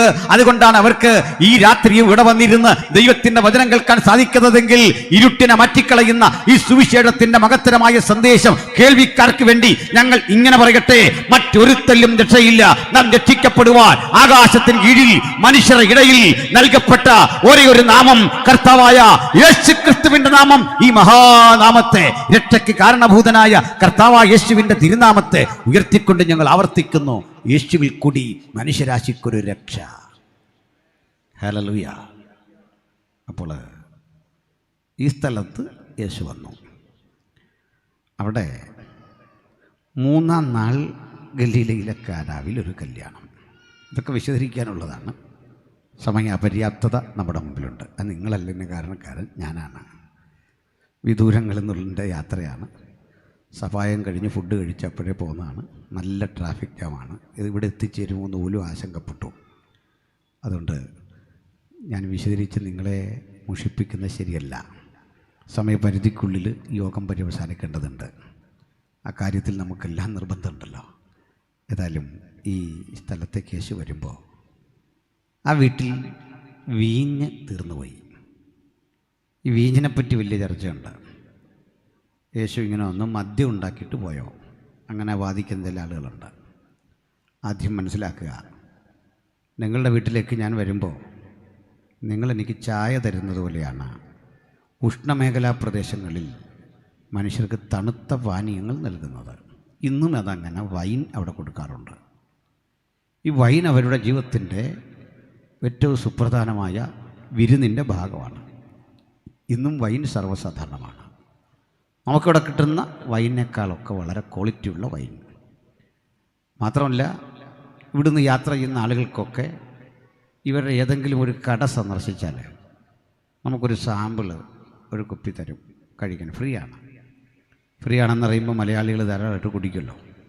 പക്ഷെ ഒരു കാര്യം ഉറപ്പാണ്, ഒരു ബോട്ടിൽ നമ്മൾ കുടിച്ചാൽ നല്ല ടേസ്റ്റി ആയിട്ടുള്ള ഈ വസ്തു വില കൊടുത്ത് വാങ്ങിപ്പോകും. അതിൻ്റെ ഒരു ടെക്നിക്കാണ് അവരിത് സൗജന്യമായിട്ട് തരുന്നത്. വലിയൊന്നും ഇല്ലാതെ അവിടെ നിന്ന് കിട്ടും. വൈൻ അവരുടെ ജീവിതത്തിൻ്റെ അനുദിന ജീവിതത്തിൻ്റെ സൽക്കാരത്തിൻ്റെ ഭാഗമാണ്. അപ്പോൾ ഈ വീട്ടിൽ സൽക്കാരത്തിൽ ഏറ്റവും സുപ്രധാനമായ ഭാഗമായ വൈൻ തീർന്നുപോയി. ഇതാ പ്രതിസന്ധി. യേശുവിൻ്റെ അമ്മ അവിടേക്ക് വന്നിട്ട് ആ വീട്ടിലെ പരിമിതി അറിയിക്കുകയാണ്, ഇവിടെ വൈനില്ല. അപ്പോൾ വൈനില്ല എന്ന് പറയുമ്പോൾ യേശുവിൻ്റെ മറുപടി, സ്ത്രീയെ എനിക്കും നിനക്കും തമ്മിൽ എന്താ? ഇതാണ്. ഇതൊന്ന് വിശദീകരിക്കാനുണ്ട്. ചില പഠനങ്ങൾ ഇത് സംബന്ധിച്ച് നടക്കുന്നത് ഇങ്ങനെയാണ്. ഇവിടെ നടന്ന ഈ കല്യാണം എഴുത്തുകാരനായ യോഹന്നാൻ്റെ തന്നെ കല്യാണമായിരുന്നാണ്. സുവിശേഷം എഴുതിയ യോഹന്നാൻ്റെ കല്യാണമാണ്. എന്നാൽ പിന്നെ ബൈബിളിൽ അങ്ങനെ എഴുതിയാൽ പോരായിരുന്നോ? എൻ്റെ കല്യാണം 3-ാം നാൾ നടന്നു, യേശു അവിടെ വന്നു, അങ്ങനെ ഒരു ചോദ്യം ഉരുത്തിരിയും. യോഹന്നാൻ ഒരിക്കലും പറഞ്ഞിട്ടില്ല തൻ്റെ കല്യാണമാണെന്ന്. പക്ഷേ വെറുതെ അല്ല ഇത് പറയുന്നതിന് കാരണമുണ്ട്. സ്ട്രോങ് റീസൺസ് ഉണ്ട് ആർഗ്യുമെൻറ്റിനെ സപ്പോർട്ട് ചെയ്യാൻ. ഈ ബൈബിൾ എഴുത്തുകാരും സ്വന്തം കാര്യം പറയാറില്ല. വളരെ വിരളമാണ്. പറയാറില്ലെന്നല്ല, വിരളമാണ്. ബൈബിളിൻ്റെ എഴുത്തുകാരുടെ ഒരു മാന്യത, അവർ ശീലിച്ച ഒരു രീതി, സ്വന്തം കാര്യങ്ങളെപ്പറ്റി അമിത പ്രസക്തി കൊടുത്ത് പറയാറില്ല. തെളിവുണ്ട്. യോഹന്നാൻ്റെ സുവിശേഷത്തിന് 24 അധ്യായങ്ങളുണ്ട്. 24 അധ്യായം വരുന്ന ഈ പുസ്തകത്തിൽ 36 പേരുടെ പേരുകൾ യോഹന്നാൻ രേഖപ്പെടുത്തുന്നുണ്ട്. ആ 36 പേരുടെ പേരിൽ 19 പേർ പ്രമുഖരാണ്, 17 പേർ സാധാരണക്കാരാണ്, 9 പേർ അപ്പോസ്തലന്മാരാണ്. ഇത്രയും പേരുകൾ കൃത്യം രേഖപ്പെടുത്തി വച്ചിട്ടുള്ള ഈ ദൈവവൃത്യൻ ഒരു പേര് മനഃപൂർവ്വം ഒഴിവാക്കി. അത് സ്വന്തം പേരാണ്. സ്വന്തം പേര് ഒരു തവണ പോലും ഈ പുസ്തകത്തിൽ രേഖപ്പെടുത്തിയിട്ടില്ല. ഇല്ലെന്ന് പറയാൻ വയ്യ. പരോക്ഷമായിട്ടുണ്ട്, നേരിട്ടില്ല. പരോക്ഷമായിട്ട് ഇഷ്ടം പോലെയുണ്ട്. തന്നെക്കുറിച്ച് പറയേണ്ടി വരുന്ന സന്ദർഭത്തിൽ യോഹന്നാൻ പറയും, യേശു സ്നേഹിച്ച ശിഷ്യനും അവിടെ ഉണ്ടായിരുന്നു. അത്ര പറയൂ. ഇവർ തമ്മിൽ പറയാനൊരു ബന്ധമുണ്ട്. എന്താ ബന്ധം? യേശുവിൻ്റെ അമ്മയായ മറിയയുടെ അനുജത്തി ശലോമിയുടെ മകനാണ് യോഹന്നാൻ. അപ്പൻ്റെ പേര് സെബദി. അപ്പോൾ യേശുവിൻ്റെ ഒരു അനുജനാണ്, ഒരു ഹാഫ് ബ്രദറാണ്. ഇതും യോഹന്നാൻ പറയാൻ താല്പര്യം എടുക്കുന്നില്ല. മറിച്ച് പറയാൻ ഇഷ്ടപ്പെടുന്നത് യേശു സ്നേഹിച്ച ശിഷ്യൻ, ഈ പേരിനാൽ അറിയപ്പെടാൻ ഇഷ്ടപ്പെടുന്നു. എന്നാൽ ഇത് യോഹന്നാൻ്റെ കല്യാണമെന്ന് ശഠിക്കുന്നവർ അങ്ങനെ പറയാനൊരു കാരണമുണ്ട്. ഈ വീട്ടിൽ യേശുവിൻ്റെ അമ്മയായ മറിയയ്ക്കുള്ള ഒരു പങ്കാളിത്തമാണ്. കിച്ചണിൽ ഭക്ഷണം കുറഞ്ഞു പോയി എന്ന് ഒരു സ്ത്രീ അറിയുന്നു എന്ന് പറഞ്ഞാൽ ആ സ്ത്രീ ആ വീട്ടിലെ വേലക്കാരോട് കൽപ്പിക്കുകയാണ്, യേശു എന്തെങ്കിലും പറഞ്ഞാൽ അതുപോലെ നിങ്ങൾ ചെയ്യണം എന്ന് ആ വീട്ടിലെ ജോലിക്കാരോട് കൽപ്പിക്കണമെങ്കിൽ മറിയയ്ക്ക് ആ വീട്ടിൽ ഒരു ആക്റ്റീവ് റോളുണ്ട്, സുപ്രധാന പങ്കുണ്ട്. വെറുതെ പറ്റില്ല. അങ്ങനെയെങ്കിൽ മറിയയ്ക്ക് ഇവിടെ റോൾ വരണമെങ്കിൽ സംഗതി ഗലീലിയിലാണെങ്കിൽ, കാനാവിലാണെങ്കിൽ സാധ്യതകൾ ഏറുന്നത് യോഹന്നാൻ്റെ കല്യാണത്തിനാണ്. പിന്നെ എന്താകും പുള്ളി എഴുതാഞ്ഞത്? ഞാൻ പറഞ്ഞു, ഒന്നാമതൊരു സിംപ്ലിസിറ്റി. ഇനി എനിക്ക് തോന്നി ഈ വീഞ്ഞില്ലെന്നൊക്കെ പറയുമ്പോൾ ഒരു നാണക്കേട് പുള്ളിയെപ്പറ്റി നമ്മൾ ചിന്തിക്കേണ്ടെന്നൊക്കെ ഓർത്തായിരിക്കും. ഈ ബൈബിളിൻ്റെ എഴുത്തുകാർക്ക് വലിയ സ്വാതന്ത്ര്യം കർത്താവ് കൊടുത്തിട്ടുണ്ട്. കാരണം ബൈബിളിൻ്റെ എഴുത്ത് എന്നത് ആത്മനിയോഗം പ്രാപിച്ചിട്ട് മനുഷ്യൻ എഴുതി എന്നാണ് സത്യം. മനുഷ്യൻ എഴുതിയാണ് ബൈബിള്, സംശയിക്കണ്ട. ആത്മനിയോഗം പ്രാപിച്ച മനുഷ്യൻ പരിശുദ്ധാത്മാവിൻ്റെ നിർദ്ദേശമനുസരിച്ച് എഴുതുകയാണത്. അപ്പോൾ അതിലിങ്ങനെ ചില കാര്യങ്ങളുണ്ട്. അപ്പോൾ യേശുവിൻ്റെ അമ്മ അടുത്ത് വന്നു. യേശുവിനോട് പറയുകയാണ്, ഇങ്ങനൊരു പ്രശ്നമുണ്ട്. അവരിങ്ങനൊരു പ്രതിസന്ധി നേരിടുകയാണ്. എന്താ ഈ പ്രതിസന്ധിക്ക് പോംവഴി? യേശു തൻ്റെ അമ്മയായ മറിയുടെ മുഖത്തേക്ക് നോക്കി പറഞ്ഞു, സ്ത്രീയെ, എനിക്കും നിനക്കും തമ്മിൽ എന്താ? ഇത് മറ്റു ചിലരും ബൈബിളിൽ പറഞ്ഞിട്ടുണ്ട്. ഒരു ഭൂതഗ്രസ്തൻ യേശുവിനെ കണ്ടപ്പോൾ പറയുന്നുണ്ട്, യേശുവേ, മഹോന്നതനായ ദൈവപുത്ര, എനിക്കും നിനക്കും തമ്മിൽ എന്താ? പ്രവാചക ശിഷ്യൻ്റെ നഷ്ടത്തിൽ മകൻ മരിച്ചുപോയ ആ സ്ത്രീ പ്രവാചകനെ കാണുമ്പോൾ പറയുന്നുണ്ട്, ദൈവപുരുഷനെ, എനിക്കും നിനക്കും തമ്മിൽ എന്ത്? ഇത് നാട്ടിലൊരു പ്രയോഗമാണ്. യേശു ഇതെടുത്ത് പറയാൻ കാരണം, അല്ലയോ മറിയം, എനിക്ക് ഇവിടെ ചെയ്യാൻ പിതാവേൽപ്പിച്ചൊരു ദൗത്യമുണ്ട്. അത് നിൻ്റെ വാക്കുകളെ ആധാരമാക്കിയല്ല ആ പ്രവൃത്തി നടക്കുന്നത്. It will take time. ഇതിന് സമയമുണ്ട്. ഞാൻ കാത്തിരിക്കുന്നു. പിതാവിൻ്റെ നാഴികയ്ക്ക് കാത്തിരിക്കുന്നു. അവിടുത്തെ പ്രവൃത്തിക്ക് കാത്തിരിക്കുന്നു. പിതാവെന്നെ അകച്ചു എന്ന ഒരു യാഥാർത്ഥ്യം ലോകത്തിന് മനസ്സിലാക്കാൻ ഇത്തരമൊരു സ്ഥലം തിരഞ്ഞെടുത്തിട്ട് ആ സ്ഥലത്ത് യേശു നിൽക്കുമ്പോൾ മറിയയ്ക്ക് ഈ സംഭാഷണം തുടരാൻ പറ്റാതെ വന്ന് മറിയ പറയുകയാണ്, അവൻ എന്തെങ്കിലും കൽപ്പിച്ചാൽ അതുപോലെ ചെയ്യണം. അതാണ് മറിയയുടെ ജീവിതത്തിൻ്റെ വിജയത്തിൻ്റെ രഹസ്യമെങ്കിൽ ഭക്തരുടെ എല്ലാം ജീവിതത്തിൻ്റെ വിജയത്തിൻ്റെ രഹസ്യം അവൻ എന്തെങ്കിലും കൽപ്പിച്ചാൽ അതുപോലെ ചെയ്യണം. അതാണ് ക്രിസ്ത്യാനിത്വത്തിൻ്റെ 2000 ആണ്ടുകളുടെ ചരിത്രത്തിൻ്റെ പിൻബലം. അവൻ എന്തെങ്കിലും കൽപ്പിച്ചാൽ അതുപോലെ ചെയ്യണം. അതുകൊണ്ടാണ് അക്രമത്തിൻ്റെ, ആയുധത്തിൻ്റെ, ഏറ്റുമുട്ടലിൻ്റെ, തീവ്രവാദത്തിൻ്റെ തെറ്റായ വഴിത്താരകളിലൂടെ നടക്കാതെ, അധാർമികത വഴിത്താരയിലൂടെ നടക്കാതെ മനുഷ്യനെ നേരിന്റെ നേർവഴിയിലേക്ക് നടത്തുന്ന വഴിയും സത്യവും ജീവനുമായ യേശുവിന്റെ പദാന്തിയെ കൂടി തന്നെ നടക്കണം എന്ന ഉദ്ബോധനം ഞങ്ങൾ ആവർത്തിച്ച് പറയാൻ കാരണം എന്താ? അവൻ കൽപ്പിച്ചതെന്തോ അത് പറയുവാനേ ഞങ്ങൾക്ക് സാധിക്കൂ. അവന്റെ വാക്കുകൾക്ക് ഭേദഗതി വരുത്താതെ കൃത്യതയോടുകൂടി പറയാൻ കിട്ടിയ ആർജവമാണ് ക്രിസ്ത്യാനിത്വത്തിന്റെ സവിശേഷത. അതുകൊണ്ട് ദൈവത്തിന്റെ മക്കൾ മനസ്സിലാക്കിയിരിക്കേണ്ട കാര്യം, 2000 ആണ്ടുകൾക്കപ്പുറത്ത് യേശു മൊഴിഞ്ഞതിനെ അതേ ആക്കത്തിൽ, അതേ തൂക്കത്തിൽ, അതേ ആധികാരികതയിൽ പറയാൻ, പ്രസംഗിക്കാൻ, പ്രവർത്തിക്കാൻ വിളിക്കപ്പെട്ടവരാണ് ഓരോ ദൈവത്തിന്റെ മക്കളും. അതുകൊണ്ട് മറിയം പറഞ്ഞു തരികയാണ്, അവനെന്തെങ്കിലും കൽപ്പിക്കും അതുപോലെ ചെയ്തു കൊള്ളണം. അതുകൊണ്ട് സുവിശേഷം കേൾക്കുന്ന എൻ്റെ പ്രിയ സുഹൃത്തുക്കളെ, ഈ ഗ്രാമമേ, ഇവിടെ ഇരിക്കുന്ന സഹോദരി സഹോദരന്മാരെ, യേശു അരുളി ചെയ്യും. എന്തവൻ കൽപ്പിച്ചാലും അതുപോലെ ചെയ്യാൻ സന്നദ്ധതയുള്ള ചിലരെങ്കിലും ഇന്ന് രാത്രി ഇവിടെയുണ്ടെങ്കിൽ തങ്ങൾ ഏകാഗ്രചിത്തന്മാർക്ക് തന്നെത്താൻ ബലവാനെന്ന് കാണിക്കേണ്ടതിന് ഊടാടി സഞ്ചരിക്കുന്ന അവിടുത്തെ കണ്ണുകൾ നിങ്ങളുടെ മീതെ പതിഞ്ഞാൽ, ആ ദൃഷ്ടി നിങ്ങളുടെ മീതെ പതിഞ്ഞാൽ, ഒരു പുത്തൻ അനുഭവത്തോടെ ഈ ഓഡിറ്റോറിയം വിട്ടുപോകാൻ കഴിയത്തക്ക വിധത്തിൽ യേശു വലിയവൻ, യേശു ശക്തൻ, അവിടുത്തെ പ്രവൃത്തിയുടെ അഗോചരമായ ആഴങ്ങളോർത്ത് ഞാൻ ദൈവത്തിന് മഹത്വം അർപ്പിക്കുകയാണ്. Praise the lord. അപ്പോൾ ഈ യേശു അവിടെ നിന്നുകൊണ്ട് പറഞ്ഞു, 6 കൽഭരണികൾ അവിടെ കിടക്കുന്നു.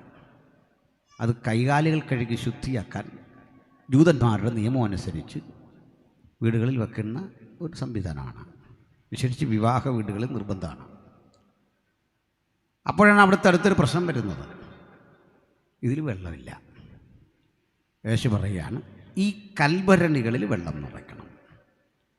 ഈ വിവാഹ വീടിൻ്റെ പരിമിതി നിങ്ങൾക്ക് മനസ്സിലായോ? അവിടെ വീഞ്ഞില്ല. സ്വാഭാവികം, ഒരു വീട്ടിൽ ആളുകൾ കൂടി കാണും, ഉപയോഗം കൂടി കാണും, അല്ലെങ്കിൽ അവർക്ക് സമ്പത്ത് കുറഞ്ഞ് കാണും, വിളിച്ച് അത്രയും ആൾക്ക് കൊടുക്കാനുള്ള ഭക്ഷണം തികഞ്ഞു കാണില്ല. പോട്ടെ, ആ വീട്ടിൽ വെള്ളമില്ല, കൽഭരണികളിൽ വെള്ളം നിറച്ചിട്ടില്ല. അതും ശ്രദ്ധിച്ചിട്ട് യേശു പറയുക, ഈ കൽഭരണികളിൽ വെള്ളം നിറയ്ക്കണം. നിറയ്ക്കപ്പെട്ട കൽഭരണികളുടെ അരികിൽ യേശു ചെന്നു. ഒരു കാര്യം ഓർക്കണം, എൻ്റെ ഹൃദയം ഒരു 2500 കൊല്ലം യേശുവിന് മുമ്പിലേക്ക് കടന്നു പോവുകയാണ്. ദൈവപുരുഷനായ മോശ പഴയ നിയമത്തിൻ്റെ പ്രവാചകൻ, പഴയ നിയമത്തിൻ്റെ മധ്യസ്ഥൻ. ആ പഴയ നിയമ മധ്യസ്ഥൻ ഇതുപോലെ ഒഴുകുന്ന ജലാശയത്തിൻ്റെ അരികിൽ നിന്നു വർഷങ്ങൾക്കപ്പുറത്ത്. അവിടുത്തെ പ്രവാചകത്വം ചോദ്യം ചെയ്തുകൊണ്ട് ആളുകളും ആരവാരവും ചുറ്റും നിൽക്കുക. നിന്നെ അയച്ചത് ദൈവമാണെന്നങ്ങനെ തെളിയിക്കും എന്നുള്ള ഓർമ്മപ്പെടുത്തലോടെ ആളുകൾ കല്ലെറിയാൻ കാത്തു നിൽക്കുക. തൻ്റെ കയ്യിലിരുന്ന വടി കൊണ്ട് നൈൽ നദിയെ അടിക്കുമ്പോൾ നൈൽ നദി രക്തമായി തീർന്നു എന്ന് ബൈബിളിൽ കാണുന്നു. പഴയ നിയമത്തിൻ്റെ മധ്യസ്ഥൻ നൈൽ നദിയുടെ നിറം മാറ്റി അതിനെ രക്തപങ്കിലമാക്കിക്കൊണ്ട് ന്യായവിധിയുടെ ഒരു സന്ദേശം ജനത്തിന് നൽകിക്കൊണ്ട് ശുശ്രൂഷ ആരംഭിക്കുമ്പോൾ അത് കണ്ട് ഭയചകിതനായി ഫറവോനും കൂടെയുള്ള ആളുകളും ഈ സ്ഥിതിവിശേഷത്തിൽ അമ്പരന്ന് പോയെങ്കിൽ പുതുനിയമത്തിന്റെ മധ്യസ്ഥനായ യേശു 2500 ആണ്ടുകൾക്ക് ഇപ്പുറത്ത് നിന്നുകൊണ്ട് ഇതുപോലെ പച്ചവെള്ളത്തിന്റെ മുമ്പിൽ ഇതുവരെ കാണാത്ത മറ്റൊരു പ്രവൃത്തിക്ക് തുടക്കം കുറിക്കുകയാണ്. രുചികരമായ, മേത്തരമായ, ശ്രേഷ്ഠകരമായ, പുഷ്ടിപ്പെടുത്തുന്ന, ആനന്ദം നൽകുന്ന ഒരു മനോഹര സൃഷ്ടി യേശു കാട്ടിക്കൊടുത്തു. ഈ രാത്രി നിങ്ങളുടെ പ്രശ്നങ്ങളെ പച്ചവെള്ളം പോലെ പകരുക, വീഞ്ഞു പോലെ മടക്കിത്തരാൻ കഴിയുന്ന ഒരുവൻ നമ്മുടെ മധ്യത്തിൽ വന്നിട്ടുണ്ട്. വേദനാജനകമായ ജീവിതത്തിന്റെ ആവശ്യകതകൾ അവിടുത്തെ മുമ്പിൽ പകരപ്പെട്ടാൽ ഒരു കാര്യം ഉറപ്പാണ്, പകരപ്പെട്ടതുപോലെ ആ പ്രശ്നം കൊണ്ടുപോകേണ്ടി വരികയില്ല. അതിന് കഴിയുന്ന മഹാദൈവത്തിന്റെ പുത്രൻ നമ്മുടെ മധ്യത്തിൽ ആഗതനായിട്ടുണ്ട്. വേദനകൾ, ഭാരങ്ങൾ, ദുഃഖങ്ങൾ അവയങ്ങോട്ട് കൊടുത്തു കഴിയുമ്പോൾ ഏറ്റെടുക്കുവാൻ സന്നദ്ധനായി അവൻ നമ്മുടെ മധ്യത്തിലുണ്ട്. അതുകൊണ്ട് ഇതിനെ ഏറ്റെടുക്കാൻ കഴിയുന്ന യേശു അരികിൽ നിൽക്കുമ്പോൾ നമ്മൾ എന്തിനു ഭാരപ്പെടണം, നമ്മൾ എന്തിനു ദുഃഖിക്കണം? ഞാൻ അതിലേക്കാണ് വരുന്നത്. പ്രിയരേ, യേശുക്രിസ്തു ഈ വെള്ളം വീഞ്ഞാക്കി എന്നതൊരു സത്യമാണ്. ഇതേ കർത്താവ് മറ്റൊരത്ഭുതം ചെയ്ത് നമുക്കറിയാം. അത് തൻ്റെ അത്ഭുത പ്രവൃത്തിയാൽ 5 അപ്പം കൊണ്ട് 5000 പേരെ തൃപ്തിപ്പെടുത്തി അയച്ചു എന്നാണ്. അതും ഇതേ പുസ്തകത്തിൽ എഴുതിയിരിക്കുന്നു 6-ാം അധ്യായത്തിൽ. 2-ാം അധ്യായത്തിൽ വെള്ളം വീഞ്ഞാക്കിയെങ്കിൽ 6-ാം അധ്യായത്തിലേക്ക് ചെല്ലുമ്പോൾ ഒരു കൊച്ചുകുട്ടിയുടെ പക്കൽ നിന്ന് 5 യവത്തപ്പം ശേഖരിക്കുന്നു. ആ കുട്ടി കൊടുക്കാൻ സന്നദ്ധനാകുന്നു. 5000 വരുന്ന പുരുഷാഗണങ്ങൾ, അതിലേറെ വരുന്ന സ്ത്രീകൾ, കുട്ടികളും അടങ്ങുന്ന 10-15,000 പേരോളം വരുന്ന ഒരു മഹാസദസ്സ്. ആ സദസ്സിന് തൃപ്തികരമായ ഭക്ഷണം കൊടുക്കുന്നു. ഇവിടെ പഠിക്കേണ്ട ഒരു പാഠമുണ്ട്. യേശു അപ്പം കൊടുക്കുമ്പോൾ ഭക്ഷിക്കാൻ വന്ന ആളുകളുടെ എണ്ണം 5000 അല്ല, അതിലേറെ ഉണ്ട്. പുരുഷന്മാരുടെ എണ്ണമാണ് എഴുതിയ ഏകദേശം. സ്ത്രീകളുടെ എണ്ണം രേഖപ്പെടുത്തിയിട്ടില്ല. ഏകദേശം 5000. എന്നാൽ യേശു ഉപവസിച്ചപ്പോൾ എത്ര പേരുണ്ടായിരുന്നു കൂടെ? ഭക്ഷണം കഴിക്കാൻ 5000 പുരുഷന്മാർ. ഉപവാസം എടുത്തപ്പോൾ ആരും കൂടെ ഇല്ല, തനിച്ചാണ്. അടുത്തത് ഏറ്റവും ശ്രേഷ്ഠകരമായ വീഞ്ഞു കൊടുത്തപ്പോൾ കഴിക്കാൻ ഇഷ്ടം പോലെ ആള്. അവിടുത്തെ പ്രവൃത്തിക്ക് മുമ്പിൽ ആദരവോടെ ആളുകൾ ഇഷ്ടം പോലെ വന്നു. മരിച്ചവനെ ഉയർപ്പിക്കുന്ന വേളയിൽ കാണികൾ ധാരാളമുണ്ട്. കുഷ്ഠരോഗിയെ സുഖപ്പെടുത്തുന്ന ഇടത്ത്, പക്ഷപാത രോഗിയെ സുഖപ്പെടുത്തുന്ന ഇടത്ത് കാണാൻ ആളുകൾ തിങ്ങിക്കൂടി. നാനാവ്യാധികളിൽപ്പെട്ട ആളുകളെ അവിടേക്ക് കൊണ്ടുവന്നു. അവർക്കൊക്കെ യേശു കരം വച്ചപ്പോൾ സൗഖ്യമുണ്ടായി, ആശ്വാസവും വിടുതലുമുണ്ടായി. മരണത്തിൽ നിന്ന് അതിജീവനം കിട്ടിയ ആളുകൾ, തകർച്ചയിൽ നിന്ന് അതിജീവനം കിട്ടിയ ആളുകൾ, ഇവരൊക്കെ ധാരാളമുണ്ടായി. പക്ഷേ ഒരു ദിവസം സാക്ഷാൽ ജീവന്റെ അപ്പമായ യേശു തകർന്നു. സ്വയം ആ ശരീരം തകർച്ചയ്ക്ക് വിധേയപ്പെട്ടു. സാക്ഷാൽ മുന്തിരി വള്ളിയായവൻ വളരെ ഫലം ലഭിക്കേണ്ടതിന് ചെത്തി വെടിപ്പാക്കുന്ന പ്രക്രിയയ്ക്ക് വിധേയനായി ആ ശരീരവും രക്തവും മനുഷ്യരാശിയുടെ പാപത്തിൻ്റെ പരിണിത ഫലമായി ചൊരിയപ്പെട്ടപ്പോൾ അധികം പേർ അത് കൈക്കൊള്ളുവാൻ അന്ന് തയ്യാറായില്ല. കാരണം എന്തേ? അവർക്ക് വേണ്ടത് ഭൗതിക ജീവിതത്തിൻ്റെ ആഗ്രഹങ്ങളും ആവശ്യങ്ങളുമാണെങ്കിൽ സ്വന്തം ജീവനെ നമുക്ക് വേണ്ടി യാഗമാക്കി അർപ്പിച്ച് കർത്താവായ യേശുക്രിസ്തുവിൻ്റെ ആ പ്രവൃത്തിക്ക് വേണ്ടി വിധേയരാകുവാൻ ജനാവലിയെ കാണാതെ വന്നു എന്നോർത്ത് യേശു ദുഃഖിതനായില്ല, യേശു വിഷണ്ണനായില്ല. കാരണം കർത്താവിൻ്റെ ഒരു കാര്യം അറിയാം, താൻ മരിക്കപ്പെടുമ്പോൾ തൻ്റെ ശവശരീരം ക്രൂശിൽ തൂങ്ങി ആടുമ്പോൾ ഈ ശവശരീരത്തിന് നേരെ ചീറിയെടുക്കുവാൻ വേണ്ടി കഴുകനും കാക്കയും ഒക്കെ പാറിക്കളിക്കുമ്പോൾ അന്തരീക്ഷം വേദനാജനകമായി മാറുമ്പോൾ സ്ത്രീകൾ തൊട്ടുമുമ്പിൽ നിന്ന് കരയുമ്പോൾ തന്നെ കണ്ടിട്ട് ഒരു രക്ഷകനെന്ന് ഉൾക്കൊള്ളാനാവാതെ ആളുകൾ പിന്തിരിഞ്ഞു പോകുമ്പോൾ ഇന്നലെ വരെ ക്ലാസ് പഠിച്ചവർ, കൂടെ ഇരുന്നവർ, ഞാൻ പഠിപ്പിച്ചെടുത്തവർ കടലിൻ മീതെ നടക്കുമ്പോൾ ആരവാരം മുടക്കിയവർ ആരെയും കാണാതിരിക്കുമ്പോൾ തകർന്നു പോകുന്നതല്ല തൻ്റെ സുവിശേഷത്തിൻ്റെ ശക്തി. ലോകത്തിൽ ആര് പിന്തിരിഞ്ഞോടിയാലും ഇട്ടിട്ട് പോകുന്ന ഒരു പ്രസ്ഥാനമല്ലത്. അത് ബോധ്യപ്പെടുത്തുവാൻ അധിക നാളുകൾ വേണ്ടി വന്നില്ല. കഷ്ടിച്ച് ഒരു 40 ദിനങ്ങൾ മുമ്പോട്ട് കടന്നു പോകുമ്പോൾ ഇതാ പണ്ട് പതറിച്ചിതറി ഭയപ്പെട്ടോടിയ പത്രോസിന്റെ പ്രസംഗം കേട്ട് 3000 പേർ ഒറ്റ രാത്രി കൊണ്ട് ഈ മാർഗത്തെ അനുഗമിക്കാൻ 40 ദിവസങ്ങൾ മാത്രം മതിയായിരുന്നെങ്കിൽ ഈ രാത്രി വചനം കേൾക്കുമ്പോൾ എൻ്റെ പ്രിയപ്പെട്ടവരെ, കാലം കഴിയുന്തോറും വീര്യം വർദ്ധിക്കുന്ന ശ്രേഷ്ഠകരമായ വീഞ്ഞിന്റെ പേരാണ് സുവിശേഷം. എത്ര കാലം കഴിയുന്തോറും ശ്രേഷ്ഠകരമായതൊന്ന് അവിടുത്തെ പക്കലുണ്ട്. അത് ഏറ്റെടുക്കാൻ 28 വർഷങ്ങൾക്ക് മുമ്പ് ഇത്തരം ഒരു ഐക്യ കൺവെൻഷൻ പ്രാർത്ഥിച്ചാരംഭിച്ച ചില പ്രിയപ്പെട്ടവര് ഇന്നിവിടെയുണ്ട്. അവർ പലരും മൺമറഞ്ഞു പോയെങ്കിലും ഒരു കാര്യം ഉറപ്പ്, 28 ആണ്ടുകൾ കഴിയുമ്പോൾ വീര്യമുറ്റ ഒന്നിനെ നമുക്ക് തരുവാൻ കഴിയത്തക്ക വിധം മഹാദൈവത്തിന്റെ പുത്രന്റെ പ്രവൃത്തി ഇന്നും തുടർന്നുകൊണ്ടിരിക്കുന്നു. ആ പ്രവൃത്തിയുടെ പന്താവിൽ എനിക്കും നിനക്കും കണ്ണിയാകാൻ കഴിഞ്ഞെങ്കിൽ ഒന്നുറപ്പിച്ചു കൊള്ളുക, അവൻ പ്രവർത്തിക്കുന്ന ദൈവം. ആ പ്രവൃത്തിക്ക് തടയിടുവാൻ ലോകത്തിലൊരു ശക്തിക്കും കഴിയുകയില്ല. Price the Lord. ബഹുമാന്യരെ, തൻ്റെ ശരീരം ചീന്തി മനുഷ്യരാശിയുടെ രക്ഷയ്ക്ക് അതേൽപ്പിച്ചു കൊടുക്കുന്ന വേളയിൽ അധികം പേര് വന്നില്ലെന്ന് ഒരു ചോദ്യം ഇവിടെ ഉയരുന്നു. എന്താണ് ഈ ദൈവം ജഡത്തിൽ വന്നു എന്നൊക്കെ പറഞ്ഞതിൻ്റെ അർത്ഥം? അതെന്തിനാണ്? വിശ്വസനീയമായൊരു കാര്യമാണോ? യേശുവിനെ ആദരിക്കുന്ന ആളുകൾ ലോകത്തേറെയുണ്ട്. ലോകത്തേറെ അങ്ങനെയാണ്. എല്ലാ മതസ്ഥരും ബഹുമാനിക്കുന്നു, രാഷ്ട്രീയക്കാർ ബഹുമാനിക്കുന്നു. പിന്നെ സ്വീകരിക്കാൻ പറ്റാത്തൊരു കാര്യം യേശുവിൻ്റെ ദൈവത്വമാണ്. അതിന് കലഹമൊന്നും ഞങ്ങൾക്കില്ല. ഞങ്ങളാരെയും അത് അടിച്ചേൽപ്പിക്കാറുമില്ല. യേശുവിൻ്റെ ദൈവത്വം അടിച്ചേൽപ്പിക്കേണ്ട കാര്യമല്ല. യേശുവിൻ്റെ ദൈവത്വം എന്നത് മനുഷ്യത്വം വെച്ചളന്ന് തോറ്റുപോകുന്ന മനുഷ്യരാണ് നമ്മുടെ മുമ്പിലുള്ളത്. ചില ചോദിക്കും, ദൈവം എന്തിനാ മനുഷ്യനാകുന്നേ? ദൈവത്തിന് മനുഷ്യനാകാൻ കഴിയുമോ? ആ ചോദ്യം തന്നെ തെറ്റല്ലേ? കാരണം ദൈവത്തിന് മനുഷ്യനാകാൻ കഴിയണം. മനുഷ്യനാകാനും കഴിഞ്ഞെങ്കിലേ ദൈവം സർവശക്തനെന്ന് വരുന്നു. താൻ ഇഷ്ടപ്പെടുന്ന രൂപത്തിൽ ദൈവത്തിന് മനുഷ്യരുടെ മുമ്പിൽ പ്രത്യക്ഷനാകാൻ കഴിയണം. താൻ ആഗ്രഹിക്കുന്ന നിലയിൽ ഇടപഴകാൻ കഴിയണം. അപ്പോഴേ ദൈവം സർവശക്തനാകുന്നു എന്ന് വരുന്നു. ദൈവപ്രവൃത്തിക്ക് തടസ്സമില്ല. അവൻ ഇഷ്ടപ്പെടുന്ന രൂപത്തിൽ, ഇഷ്ടപ്പെടുന്ന ഭാവത്തിൽ വരാൻ സാധിക്കും. അപ്പോൾ എന്തിനാണ് യേശുക്രിസ്തുവിൽ ഞങ്ങൾ ദൈവത്വം ആരോപിക്കുന്നത്? പ്രിയ, ഞങ്ങൾ ആരോപിക്കുന്നതല്ല, ബൈബിൾ അങ്ങനെ പഠിപ്പിക്കുന്നത്. കൃത്യമായി തന്നെ ഉണ്ട് യേശുവിൻ്റെ ദൈവത്വം. ഇത് ഏറ്റവും തർക്കം നിറഞ്ഞ ഒരു സ്ഥലം കൊലോസ്യ എന്നറിയപ്പെടുന്നൊരു പട്ടണത്തിലെ ചർച്ചിലായിരുന്നു. നിങ്ങൾ വായിച്ചിട്ടുണ്ട് കൊലോസ്യർക്ക് എഴുതിയ ലേഖനം. ഈ കൊലോസ്യ ലേഖനത്തിൻ്റെ ഉള്ളടക്കം തന്നെ യേശുവിൻ്റെ ശരീര സംബന്ധിയായ ഒരു തർക്കമാണ്. ആ തർക്കം എന്താ?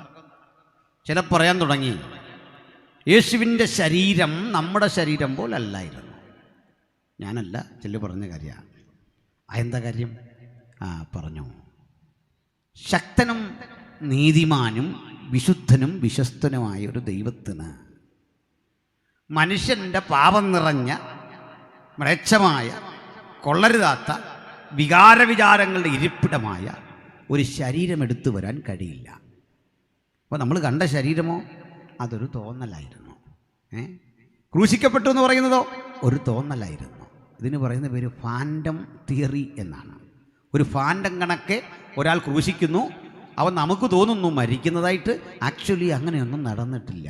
ഒരു മായാസിദ്ധാന്തം, അതാണ് സംഭവിച്ചതെന്ന് ആളുകൾ വിശ്വസിച്ചു. കുറേ പേർ അത് വിശ്വസിക്കാൻ പ്രാപ്തരായി. ഇതിനെതിരെയാണ് കൊലോസ്യ ലേഖനം എഴുതുന്നത്. സെയിന്റ് പോൾ, യേശുവിന് വേണ്ടി പ്രാണത്യാഗം ചെയ്ത കർത്തൃദാസൻ, ഇത്തരം പ്രവണതകൾ കണ്ട് തിരിച്ചറിഞ്ഞിട്ട് മുന്നറിയിപ്പ് കൊടുക്കുക. തത്വജ്ഞാനവും വെറും വഞ്ചനയും കൊണ്ട് ആരും നിങ്ങളെ തോൽപ്പിച്ച് കളയരുത്. നിങ്ങൾ പരാജയപ്പെട്ടു പോകരുത്. നിങ്ങൾ യേശുവിനെ ഒരു മനുഷ്യത്വം കൊണ്ട് അളക്കരുത്. നിങ്ങളുടെ മനുഷ്യത്വത്തിൻ്റെ പരിമിതി കൊണ്ട് അല്ലത് മനസ്സിലാക്കേണ്ടത്. വെളിപ്പാടിൻ്റെ നിഗൂഢതകളിൽ ദൈവത്തിൻ്റെ മക്കളെക്കുറിച്ച് ദൈവം ആഗ്രഹിക്കുന്ന അളവിൽ കൃത്യമായി അവനത് ബോധ്യപ്പെടുത്തി തരാൻ സാധിക്കും. അതുകൊണ്ട് തിരിയേണ്ടത് യുക്തിയുടെ പിൻബലത്തിലേക്കല്ല, വെളിപ്പാടിൻ്റെ ആധിക്യത്തിലേക്കും ആഴത്തിലേക്കുമാണ്. അതുകൊണ്ട് അത് തിരിച്ചറിഞ്ഞ ധന്യനായ പൗലോസ്ലീഹ യേശുവിനെ കുറിച്ച് പറഞ്ഞു തരിക. ആരാണ് യേശു ക്രിസ്തു? അതിനൊരു കാരണമുണ്ട്. ആ കാരണം കൂടി ഞാനൊന്ന് വിശദീകരിക്കാം. ശ്രദ്ധിക്കണം. യേശു ഒരിക്കൽ ഈ പൗലോസ്ലീഹയെ തൊട്ടു. അടിയറ്റ് താഴെ വീഴുന്ന പൗലോസ്ലീഹ ഒരു ചോദ്യം ചോദിക്കുന്നുണ്ട്. നീ ആരാകുന്നു കർത്താവേ? പറയൂ. യേശു വളരെ ചെറിയൊരു മറുപടിയാണ് പറയുന്നത്. എന്താ യേശു കർത്താവിൻ്റെ മറുപടി എന്നറിയണ്ടേ? നീ ഉപദ്രവിക്കുന്ന യേശുവാകുന്നു ഞാൻ. ഇത്രയേ ഉള്ളൂ. പക്ഷേ ഈ ഉത്തരം പൂർണ്ണമല്ല, കേവലമായൊരു ഉത്തരവാണ്, ചെറിയൊരു ഉത്തരവാണ്. അന്ന് മുതൽ പൗലോസിനൊരു ആകാംക്ഷ. ഞാൻ കൊന്നുമുടിച്ച, ഞാൻ ഉന്മൂലനം ചെയ്ത, ഞാൻ കൊന്നില്ലായ്മ ചെയ്യാൻ ശ്രമിച്ച ഒരു മാർഗത്തിൻ്റെ കാരണഭൂതനായവൻ എനിക്ക് പ്രത്യക്ഷപ്പെട്ടിട്ട് എന്നോട് പറയുക, നീ ഉപദ്രവിച്ചത് എന്നെയാകുന്നു, എൻ്റെ നാമത്തെയാകുന്നു. അപ്പോൾ എനിക്കൊന്ന് അറിയണം, ആരാണ് നീ? അങ്ങാരാണ് ഒന്ന് പറയണം. അന്നു മുതൽ ഈ വലിയ ചോദ്യം പൗലോസിൻ്റെ മനസ്സിൽ കിടന്നു. അവസരം കിട്ടുമ്പോഴൊക്കെ ഈ ചോദ്യം ദൈവത്തോട് ചോദിച്ചു കൊണ്ടിരുന്നു. ആരാണങ്ങ്? പറയൂ, ആരാണ്? എൻ്റെ മനന വ്യാപാരങ്ങൾക്ക് വഴങ്ങാത്ത, എൻ്റെ യുക്തിക്ക് വഴങ്ങാത്ത, എൻ്റെ അന്വേഷണങ്ങൾക്ക് വഴങ്ങാത്ത അങ്ങ് ആരാണ്? അറിയൂ പ്രിയപ്പെട്ടവരെ, ദൈവം അന്വേഷണങ്ങൾക്കും യുക്തിക്കും ഒന്നും വഴങ്ങുന്നവനല്ല, മനുഷ്യൻ്റെ പഠനങ്ങൾക്ക് വഴങ്ങുന്നവനല്ല. മനുഷ്യന് ദൈവത്തെപ്പറ്റി പഠിച്ച് ഒരു ഉത്തരത്തിലെത്താൻ കഴിയില്ല. യുക്തിബോധം കൊണ്ടുള്ള അന്വേഷണം മനുഷ്യനെ എങ്ങും എത്തിക്കില്ല. പക്ഷേ അതുകൊണ്ട് നിരാശ വേണ്ട, മനുഷ്യന് ദൈവത്തെ അനുഭവിക്കാൻ സാധിക്കും. യഹോവ നല്ലവൻ എന്ന് രുചിച്ചറിവീൻ, അവനെ ശരണം പ്രാപിക്കുന്ന പുരുഷൻ ഭാഗ്യവാനെന്ന് തിരുവെഴുത്ത് പറയുന്നു. അതുകൊണ്ട് മനുഷ്യന് ദൈവത്തെ അനുഭവിച്ചറിയാൻ സാധിക്കും. സെയിന്റ് പോൾ ചോദിക്കുകയാണ്, പറയൂ, ആരാണ്? ആ ചോദ്യത്തിന് കൊലോസ്യ സഭയിൽ വെച്ചൊരു ഉത്തരം കിട്ടുക. ആ ഉത്തരവാണ് നമ്മൾ കേട്ടത്. കൊലോസ്യരെ, നിങ്ങൾ ധരിക്കും പോലെ യേശുവിൻ്റെ ശരീരം മായാസൃഷ്ടിയല്ല. നിങ്ങൾ ധരിക്കും പോലെ യേശു ശരീരരഹിതനല്ല. എനിക്കും നിങ്ങൾക്കുമുള്ളതുപോലെ ഈ ശരീരം എടുത്തു തന്നെ വന്നവനാണ്. ഈ ശരീരം എടുത്തെങ്കിലേ മരണമെന്ന പദത്തിന് അർത്ഥമുള്ളൂ, മരിച്ചു എന്ന് പറഞ്ഞതിൽ അർത്ഥമുള്ളൂ. മായാസൃഷ്ടിയായ ഒരു ശരീരത്തിന് മരിക്കാൻ സാധിക്കില്ല, രക്തം ചിന്താൻ സാധിക്കില്ല, പ്രാണനെ വിടാൻ സാധിക്കില്ല. അപ്പോൾ എൻ്റെ വീണ്ടെടുപ്പ് അപ്രസക്തമാകും. എൻ്റെ വീണ്ടെടുപ്പിൻ്റെ കാരണഭൂതൻ ഇതുപോലെ ജഡം ധരിച്ച് കൃപയും സത്യവും നിറഞ്ഞവനായി നമ്മുടെ ഇടയിൽ പാർത്തിട്ട് പ്രാണനെ നമുക്ക് വേണ്ടി പകരമായി വെച്ചപ്പോൾ എൻ്റെ രക്ഷ യാഥാർത്ഥ്യമായി. അല്ലയോ കൊലോസ്യരെ, തത്വജ്ഞാനവും വെറും വഞ്ചനയും കൊണ്ട് ആരും നിങ്ങളെ തെറ്റിക്കരുത്. എന്നിട്ട് എണ്ണി എണ്ണി പറഞ്ഞു കൊടുക്കുക, ആരാണ് ക്രിസ്തു? അവൻ അദൃശ്യനായ ദൈവത്തിൻ്റെ പ്രതിമ, സകല സൃഷ്ടിക്കും ആദ്യജാതൻ. വാഴ്ചകളാകട്ടെ, അധികാരങ്ങളാകട്ടെ, കർത്തൃത്വങ്ങളാകട്ടെ, സകലവും അവൻ മുഖാന്തരം ഉളവായതൊന്നും അവനെ കൂടാതെ ഉളവായതല്ല. അദൃശ്യനായ ദൈവത്തിന്റെ പ്രതിമയായി ദൈവപുത്രനെ വരച്ചു കാട്ടിയിട്ട് എബ്രായരുടെ ലേഖനത്തിലേക്ക് വരുമ്പോൾ യേശു ക്രിസ്തുവിനെ വിശദീകരിച്ചിട്ട് പറയുക, അവൻ അവന്റെ തത്വത്തിന്റെ മുദ്ര, തേജസ്സിന്റെ പ്രഭ, സകലത്തെയും തന്റെ ശക്തിയുള്ള വചനത്താൽ വഹിക്കുന്നവനുമാകൊണ്ട് പാപങ്ങൾക്ക് പരിഹാരം വരുത്തിയ ശേഷം പിതാവിന്റെ മഹിമയുടെ വലത്തുഭാഗത്തിരുന്നു കൊണ്ട് മനുഷ്യരാശിക്ക് വേണ്ടി പക്ഷപാതം ചെയ്യുന്ന ദൈവപുത്രനെയാണ് വിശുദ്ധ തിരുവെഴുത്ത് പഠിപ്പിക്കുന്നത്. ആ ദൈവപുത്രൻ തൻ്റെ ഇഹലോകത്തിലെ പ്രവൃത്തിക്ക് തുടക്കം കുറിക്കാൻ കാനാ തിരഞ്ഞെടുത്തു എന്നതാണ് നമ്മുടെ വിവക്ഷിത വിഷയം. നമുക്കതിലേക്ക് വരാം. മറ്റൊരു ചോദ്യം ഉരുത്തിരിയാറുണ്ട് ആളുകൾക്ക്, ഈ ത്രിയേകത്വം ഇതൊക്കെ എന്തിനാണ്? നമ്മുടെ തൃത്വം എന്ന് കേൾക്കുമ്പോഴേ ചില ആളുകൾക്ക് പ്രശ്നമാണ്. തൃത്വം ചിലർക്ക് അറിയാത്തതുണ്ട്. പക്ഷെ ഒരു കാര്യം, തീർച്ചയായിട്ടും ത്രിയേകത്വം എന്ന വിഷയം സങ്കീർണതയുള്ളൊരു വിഷയമാണ്, അതിനകത്ത് സംശയമൊന്നുമില്ല. പക്ഷെ ഒരു കാര്യം, ലോക ക്രൈസ്തവരിലെ മഹാഭൂരിപക്ഷവും ത്രിയേകത്വം വിശ്വസിക്കുന്നവരായത് എന്തുകൊണ്ടാണ്? പറയാം. ദൈവം ഏകനാണെന്ന് വിശ്വസിക്കാൻ ഒരു മതഗ്രന്ഥവും വേണ്ട, സകല ജീവജാലങ്ങൾക്കും അതറിയാം. ദൈവം ഏകനാണെന്ന് പഠിക്കാൻ ഒരു പാസ്റ്ററും വേണ്ട, ഒരു പുരോഹിതനും വേണ്ട, സകല ആളുകൾക്കും അറിയാം ദൈവം ഏകനാണ്. കാരണം ദൈവമേ എന്നെല്ലാവരും വിളിക്കുന്നത് അങ്ങനെയാണ്. ആ അന്തർലീനമായി കിടക്കുക നമ്മുടെ ഉള്ളിൽ. പക്ഷെ ത്രിയേകത്വം മനസ്സിലാക്കുന്നത് വെളിപ്പാടിനാലാണ്. റെവലേഷൻ. അതിന് കാരണമുണ്ട്, അതിലേക്ക് ഞാൻ വരാം. ഒരു സങ്കല്പ ചോദ്യം നിങ്ങളോട് ചോദിക്കുക. 28ാമത്തെ ഐക്യ കൺവെൻഷനിൽ ദൈവപിതാവ് വന്നു എന്ന് വിചാരിക്കുക. നിങ്ങളാരെങ്കിലും ഈ യോഗത്തിന് വരുമോ? ദൈവപിതാവ് അക്ഷരാർത്ഥത്തിൽ അങ്ങനെ വരില്ലെന്ന് നമുക്കറിയാം.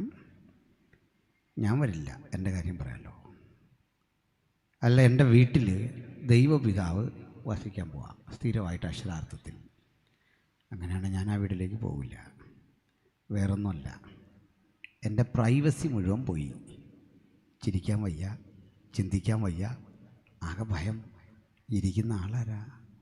അത് മനസ്സിലാക്കാത്തവർക്ക് വേണ്ടി ഒരു ചെറിയ ഉദാഹരണം. ഈ പ്രിൻസിപ്പിൾ കൂടെ വരുമെങ്കിൽ നിങ്ങൾക്ക് പിക്നിക് എൻജോയ് ചെയ്യാൻ പറ്റില്ല. കുഞ്ഞെ വലിയ മല്ലാണ്, മനസ്സിലായില്ലേ? അങ്ങോട്ട് നോക്കരുത്, ഇങ്ങോട്ട് നോക്കരുത്, നടക്കരുത്, ക്യൂ തെറ്റിക്കില്ല, ആകെ പാടാം. വളരെ കർക്കശ ബുദ്ധിയുള്ള ആളാണ് പ്രിൻസിപ്പിൾ, നിങ്ങളുടെ രക്ഷയ്ക്ക് വേണ്ടി പറയുന്ന. പക്ഷേ നമുക്ക് എൻജോയ് ചെയ്യാൻ വയ്യ. ഭയം, പേടിച്ചൊന്നുമല്ല, വെറുത്തിട്ടൊന്നുമല്ല, ഭയം. അങ്ങനെയാണ്. എനിക്ക് 3 മക്കളാണ്. മക്കൾക്ക് ഭയങ്കര കാര്യമാണെങ്കിലും പപ്പ പുറത്തു പോയി എന്നറിയുമ്പോൾ മോന് ഭയങ്കര സന്തോഷമാണ്. കാരണം ഞാൻ വീട്ടിൽ വായന, എഴുത്ത്, പഠനം, അതിൻ്റെ ഇടയ്ക്ക് വേറെ ശബ്ദമൊന്നും പറ്റില്ല, കളിയും പരിപാടിയൊന്നും പറ്റില്ല, ഡിസ്റ്റർബ് ചെയ്യാൻ പറ്റില്ല. പപ്പയോട് വെറുപ്പുണ്ടായിട്ടല്ല, പപ്പയുടെ അസാന്നിധ്യം അവന് കുറേ സ്വാതന്ത്ര്യം കൊടുക്കും. അതാ കാര്യം. ദൈവപിതാവ് നിങ്ങളുടെ വീട്ടിൽ ഇന്ന് താമസിക്കാൻ വന്നു എന്ന് പറഞ്ഞാൽ പേടി വരും. അയ്യോ, ഭയം. ഈസഹാക്കിൻ്റെ ഭയമായവൻ, ഭയമാണ്. എന്നാൽ ഇതേ കാര്യം യേശുക്രിസ്തുവിനെ പറ്റി നിങ്ങൾക്കുണ്ടോ? യേശു ഇന്ന് ഈ യോഗത്തിൽ വരിക, നമ്മളെ ഇടിച്ചു കയറും. എന്താ കാര്യം? നമുക്ക് പ്രാപ്യനാണ് യേശു. നിങ്ങൾക്ക് യേശുവിനെ തൊടാം, ആലിംഗനം ചെയ്യാം, സംസാരിക്കാം, ഏത് പ്രൈവസിയിലേക്കും യേശുവിനെ ക്ഷണിക്കാം. ഇതാണ് യേശു. തൃത്വം എന്തിനാണെന്നാണ് ഈ പറയുന്നത്. ശ്രദ്ധിക്കണം, വളരെ ശ്രദ്ധിക്കണം. ഒന്നുകൂടി പറയാം. ഈ കാർക്കശ ബുദ്ധിയുള്ള അപ്പച്ചന്മാർ ഇവിടെ ഇരിപ്പുണ്ടല്ലോ. പഴയ അപ്പച്ചന്മാരൊക്കെ ഭയങ്കര സ്ട്രിക്റ്റാണ്. പിതാക്കന്മാർ മക്കളെ തല്ലും. എൻ്റെ അച്ചാച്ചൻ ചെറുപ്പത്തിൽ മരിച്ച, അദ്ദേഹം മരിക്കുമ്പോൾ 45 വയസ്സേ അദ്ദേഹത്തിനുള്ളൂ. ഞാൻ തീരെ കുട്ടി, എനിക്ക് മുഖമൊന്നും അങ്ങോട്ട് കിട്ടണില്ല ഓർമ്മയിൽ. അപ്പോൾ ഞങ്ങളുടെ വീട്ടിലെ എല്ലാ ഉത്തരവാദിത്വവും മൂത്ത ചേട്ടനാണ്. നല്ല മനുഷ്യൻ, ഞങ്ങളെയൊക്കെ വളർത്തിയ ചേട്ടൻ.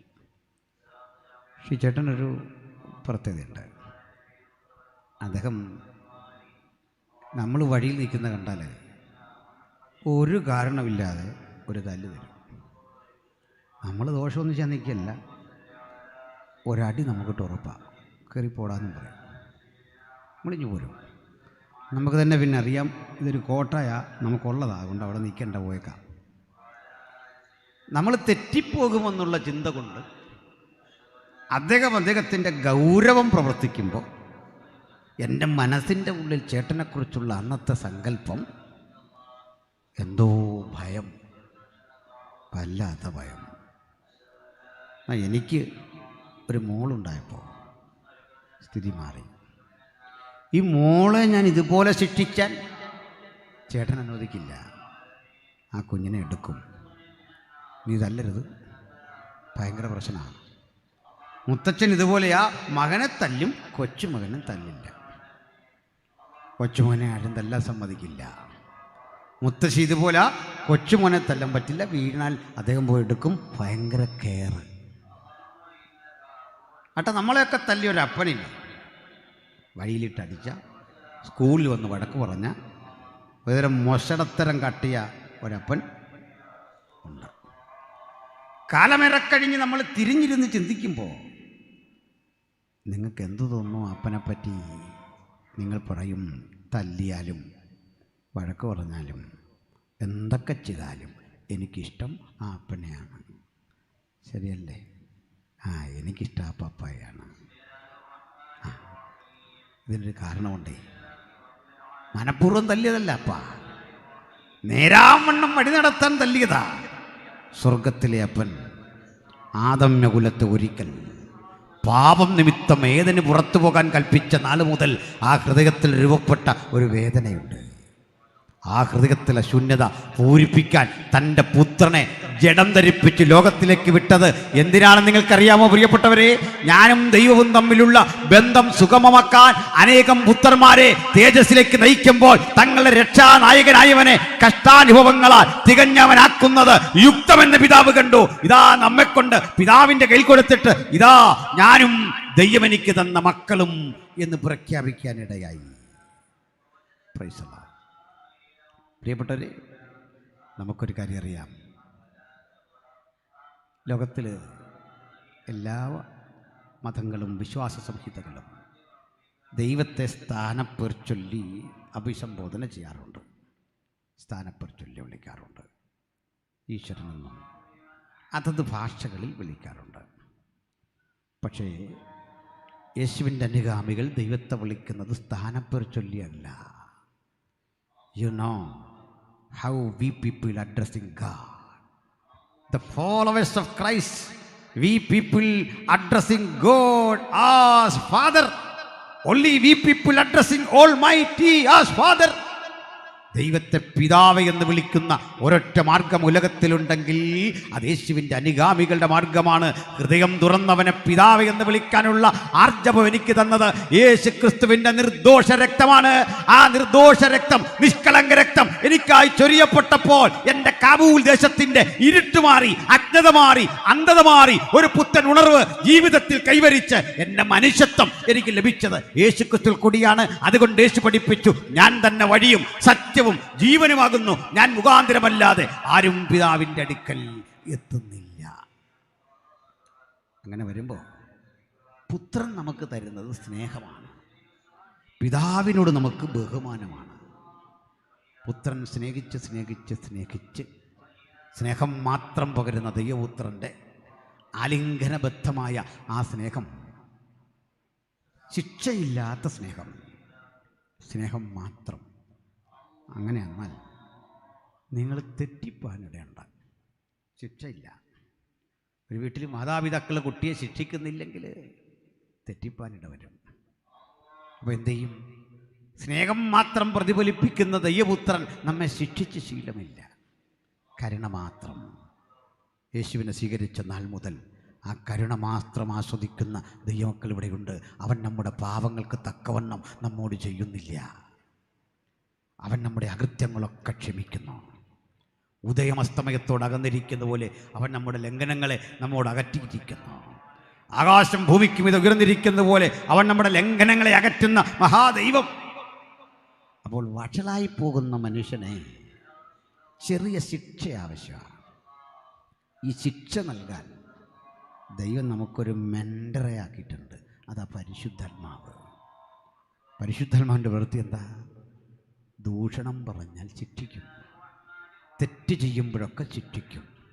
പിതാവിനോട് ബഹുമാനം, പുത്രനോട് സ്നേഹവും ആദരവും. ദൈവപരിശുദ്ധാത്മാവ് എൻ്റെ മാർഗദർശിയാണ്. നീ നടക്കേണ്ടുന്ന വഴി ഞാൻ നിനക്ക് കാണിച്ചു തരും. നിന്റെ മേൽ ദൃഷ്ടി വെച്ച് നിനക്ക് ആലോചന പറഞ്ഞു തരും. ഈ പ്രക്രിയയ്ക്ക് വേണ്ടി യഹോവ നല്ലവനെന്ന് രുചിച്ചറിയാൻ ഈ പ്രക്രിയയ്ക്ക് വേണ്ടിയാണ് ദൈവിക തൃത്വം എന്ന രഹസ്യം നിലകൊള്ളുന്നത്. അതുകൊണ്ട് ദൈവിക തൃത്വം ആസ്വദിച്ചറിയേണ്ട ദൈവപ്രവൃത്തിയുടെ പേരാണ്. അങ്ങനെയെങ്കിൽ ഇതാ കാനാവിലെ കല്യാണ വേളയിൽ യേശു എന്താണ് ഇവിടെ അവതരിപ്പിക്കുന്നത്?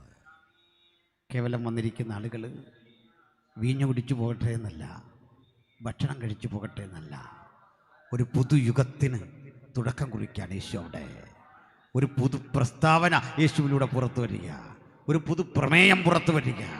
കല്ലുകളിൽ വരച്ച മരണത്തിൻ്റെ ശുശ്രൂഷ കണ്ട് ഭയചകിതരായ പഴയ നിയമത്തിൻ്റെ ന്യായപ്രമാണ വക്താക്കളായ ആളുകൾ കൂടിയിരിക്കുന്ന മണ്ഡലത്തിൽ യേശു ഒരു കാര്യം ബോധ്യപ്പെടുത്തുക. പഴയ നിയമത്തിൻ്റെ മധ്യസ്ഥൻ പച്ചവെള്ളത്തെ മാരകമായ രക്തമാക്കി മാറ്റി ഭീതിജനകമായ അന്തരീക്ഷം സൃഷ്ടിച്ചപ്പോൾ ഇവിടെ ഇതാ പുതുനിയമത്തിൻ്റെ മധ്യസ്ഥൻ കൃപയുടെ സുവിശേഷം കൊണ്ട് ഏറ്റവും ഗുണപ്രദമായ സ്വീകാര്യമായ ഉന്മേഷദായകമായ ഒരു വലിയ വസ്തുത നമുക്ക് വേണ്ടി തരിക. അതാണ് ഈ വൈനിലൂടെ സംഭവിക്കുന്നത്. അതുകൊണ്ട് കേവലമായ ഒരു വൈനിൻ്റെ ആസ്വാദനത്തിനപ്പുറത്ത് വലിയൊരർത്ഥം അതിനുണ്ട്. എന്താണ് അർത്ഥം? ഈ ഭൂപ്രദേശത്ത് നിന്ന് ധാരാളം ആളുകൾ യേശുവിനെ അനുഗമിച്ചു വന്നു എന്നുള്ളതാണ് സത്യം. ധാരാളം പേര് യേശുവിനെ അനുഗമിച്ചു വന്നു. യേശുവിൻ്റെ ശിഷ്യഗണങ്ങളിൽ അധികവും യേശു പെറുക്കിയെടുത്തത് ഈ ഭൂപ്രദേശത്തു നിന്നാണ്. ഗലീലിയ എന്ന അപരിഷ്കൃത മേഖലയിൽ നിന്ന് യേശുവിന് ധാരാളം ആളുകളെ കിട്ടി. ഇപ്പോൾ യേശുവിൻ്റെ ഓൺ ബ്രദേഴ്സുണ്ട്, സ്വന്തം സഹോദരന്മാരുണ്ട്. യോസെഫ് മറിയ ദമ്പതികളുടെ മക്കളായി പിറന്ന മറ്റു കുട്ടികളുണ്ട്. അവരുടെ പേരാ യാക്കോബ്, യോസെ, യൂദ. അതാ ബൈബിളിൽ പറയുന്നത്, ഇവൻ യാക്കോബ്, യോസെ, യൂദ എന്നിവരുടെ സഹോദരനല്ലയോ, ഇവൻ തച്ചനല്ലയോ, ഇവൻ്റെ സഹോദരിമാരും നമ്മോട് കൂടെ ഇല്ലയോ. കുറഞ്ഞ പക്ഷേ ഒരു 5 പേരെങ്കിലും ബ്രദേഴ്സ്, 3 ബ്രദേഴ്സും 2 സിസ്റ്റേഴ്സും ഉണ്ട്. സഹോദരിമാരും നമ്മോട് കൂടെ ഇല്ലയോ, 3 ആളുകളുടെ പേരും പറയുന്നു. അപ്പോൾ ഈ ഘട്ടത്തിൽ ഇവരിൽ ഒരാൾ ചോദിച്ചു, നീ എന്തിനാണ് ഇവിടെ നിന്ന് പ്രവർത്തിക്കുന്നത്? കാരണം യേശുവിൻ്റെ സഹോദരങ്ങളാരും യേശു മരിച്ച് അടക്കപ്പെട്ട് ഉയർത്തെഴുന്നേൽക്കുന്നവരെ യേശുവിൽ വിശ്വസിച്ചേ ഇല്ലെന്നാണ്, വിശ്വസിച്ചില്ല. എന്നിട്ട് ഒന്നുകൂടി പറഞ്ഞു, പ്രസിദ്ധനാകാൻ ആഗ്രഹിക്കുന്ന ആരും ഇവിടെ നിൽക്കുന്നില്ല. ഗലീലയിൽ ഇതൊക്കെ ചെയ്തിട്ട് എന്താ കാര്യം? ആളും അർത്ഥവുമില്ലാത്ത, ആരവാരമില്ലാത്ത ഈ ഭൂപ്രദേശത്ത് നീ ചെന്നാൽ മാധ്യമ ശ്രദ്ധ കിട്ടുമോ? ആളുകൾ ശ്രദ്ധിക്കുമോ? Go to Jerusalem and perform miracle over there. നീ പോവുക എവിടെ? ജെറുസലേമിൽ. അവിടെ ചെന്ന് ഇതൊക്കെ ചെയ്യുക. ഈ വാക്കൊന്നും യേശു കേട്ടില്ല. പക്ഷെ ഒരു കാര്യം നിങ്ങൾക്കറിയാമോ? ആളും പേരുമില്ലാത്ത, മാധ്യമ ശ്രദ്ധ കിട്ടാത്ത ഗലീലിയ എന്നറിയപ്പെടുന്ന കുഗ്രാമത്തിൻ്റെ മേഖലകളിൽ യേശു എന്ന ഒരു വ്യക്തി അരാമിക് ഭാഷയിൽ മാത്രം സംവാദിച്ച് അത് കേൾക്കുന്ന മനുഷ്യരോട് മാത്രം ഇടപഴകി അവൻ നടത്തിയ അത്ഭുത പ്രവൃത്തികൾ ഭൂമിയുടെ 5 വൻകരകളിലും ഒരുപോലെ പ്രസംഗിക്കപ്പെടുമെങ്കിൽ, അവിരാമ മലയടിക്കുന്ന ഒരു കടൽ പോലെ അവൻ്റെ ശബ്ദം പ്രകമ്പനം കൊള്ളിക്കുമെങ്കിൽ, അല്ലയോ സഹോദരങ്ങളെ, തിരിച്ചറിയുക, അവൻ്റെ പ്രവൃത്തിയുടെ ജീവനും ചൈതന്യവും തുടിപ്പുമാ അതിൻ്റെ പിന്നിലെ കാരണം. അവൻ പ്രസിദ്ധനാകാൻ ആഗ്രഹിച്ച് ചെയ്തതല്ല, പക്ഷേ അവൻ്റെ പ്രസിദ്ധി കാലങ്ങളെ അതിജീവിച്ചുകൊണ്ട് ഇന്ന് രാത്രി ഇവിടെയും ഒരുപോലെ മുഴങ്ങിക്കേൾക്കുമ്പോൾ ലോകത്തേറ്റവും അധികം പ്രസംഗിക്കപ്പെട്ട വ്യക്തി യേശുവാണ്. ലോകത്തേറ്റവും അധികം കേട്ടത് യേശുവിനെ പറ്റിയുള്ള പാട്ടുകളാണ്. ലോകത്തേറ്റവും അധികം ആരാധ്യരുള്ളത്, അനുഗാമികളുള്ളത് യേശുവിനാണ്, ഈ നാമത്തിനാണ്. എന്താണ് കാരണമെന്നറിയണ്ടേ?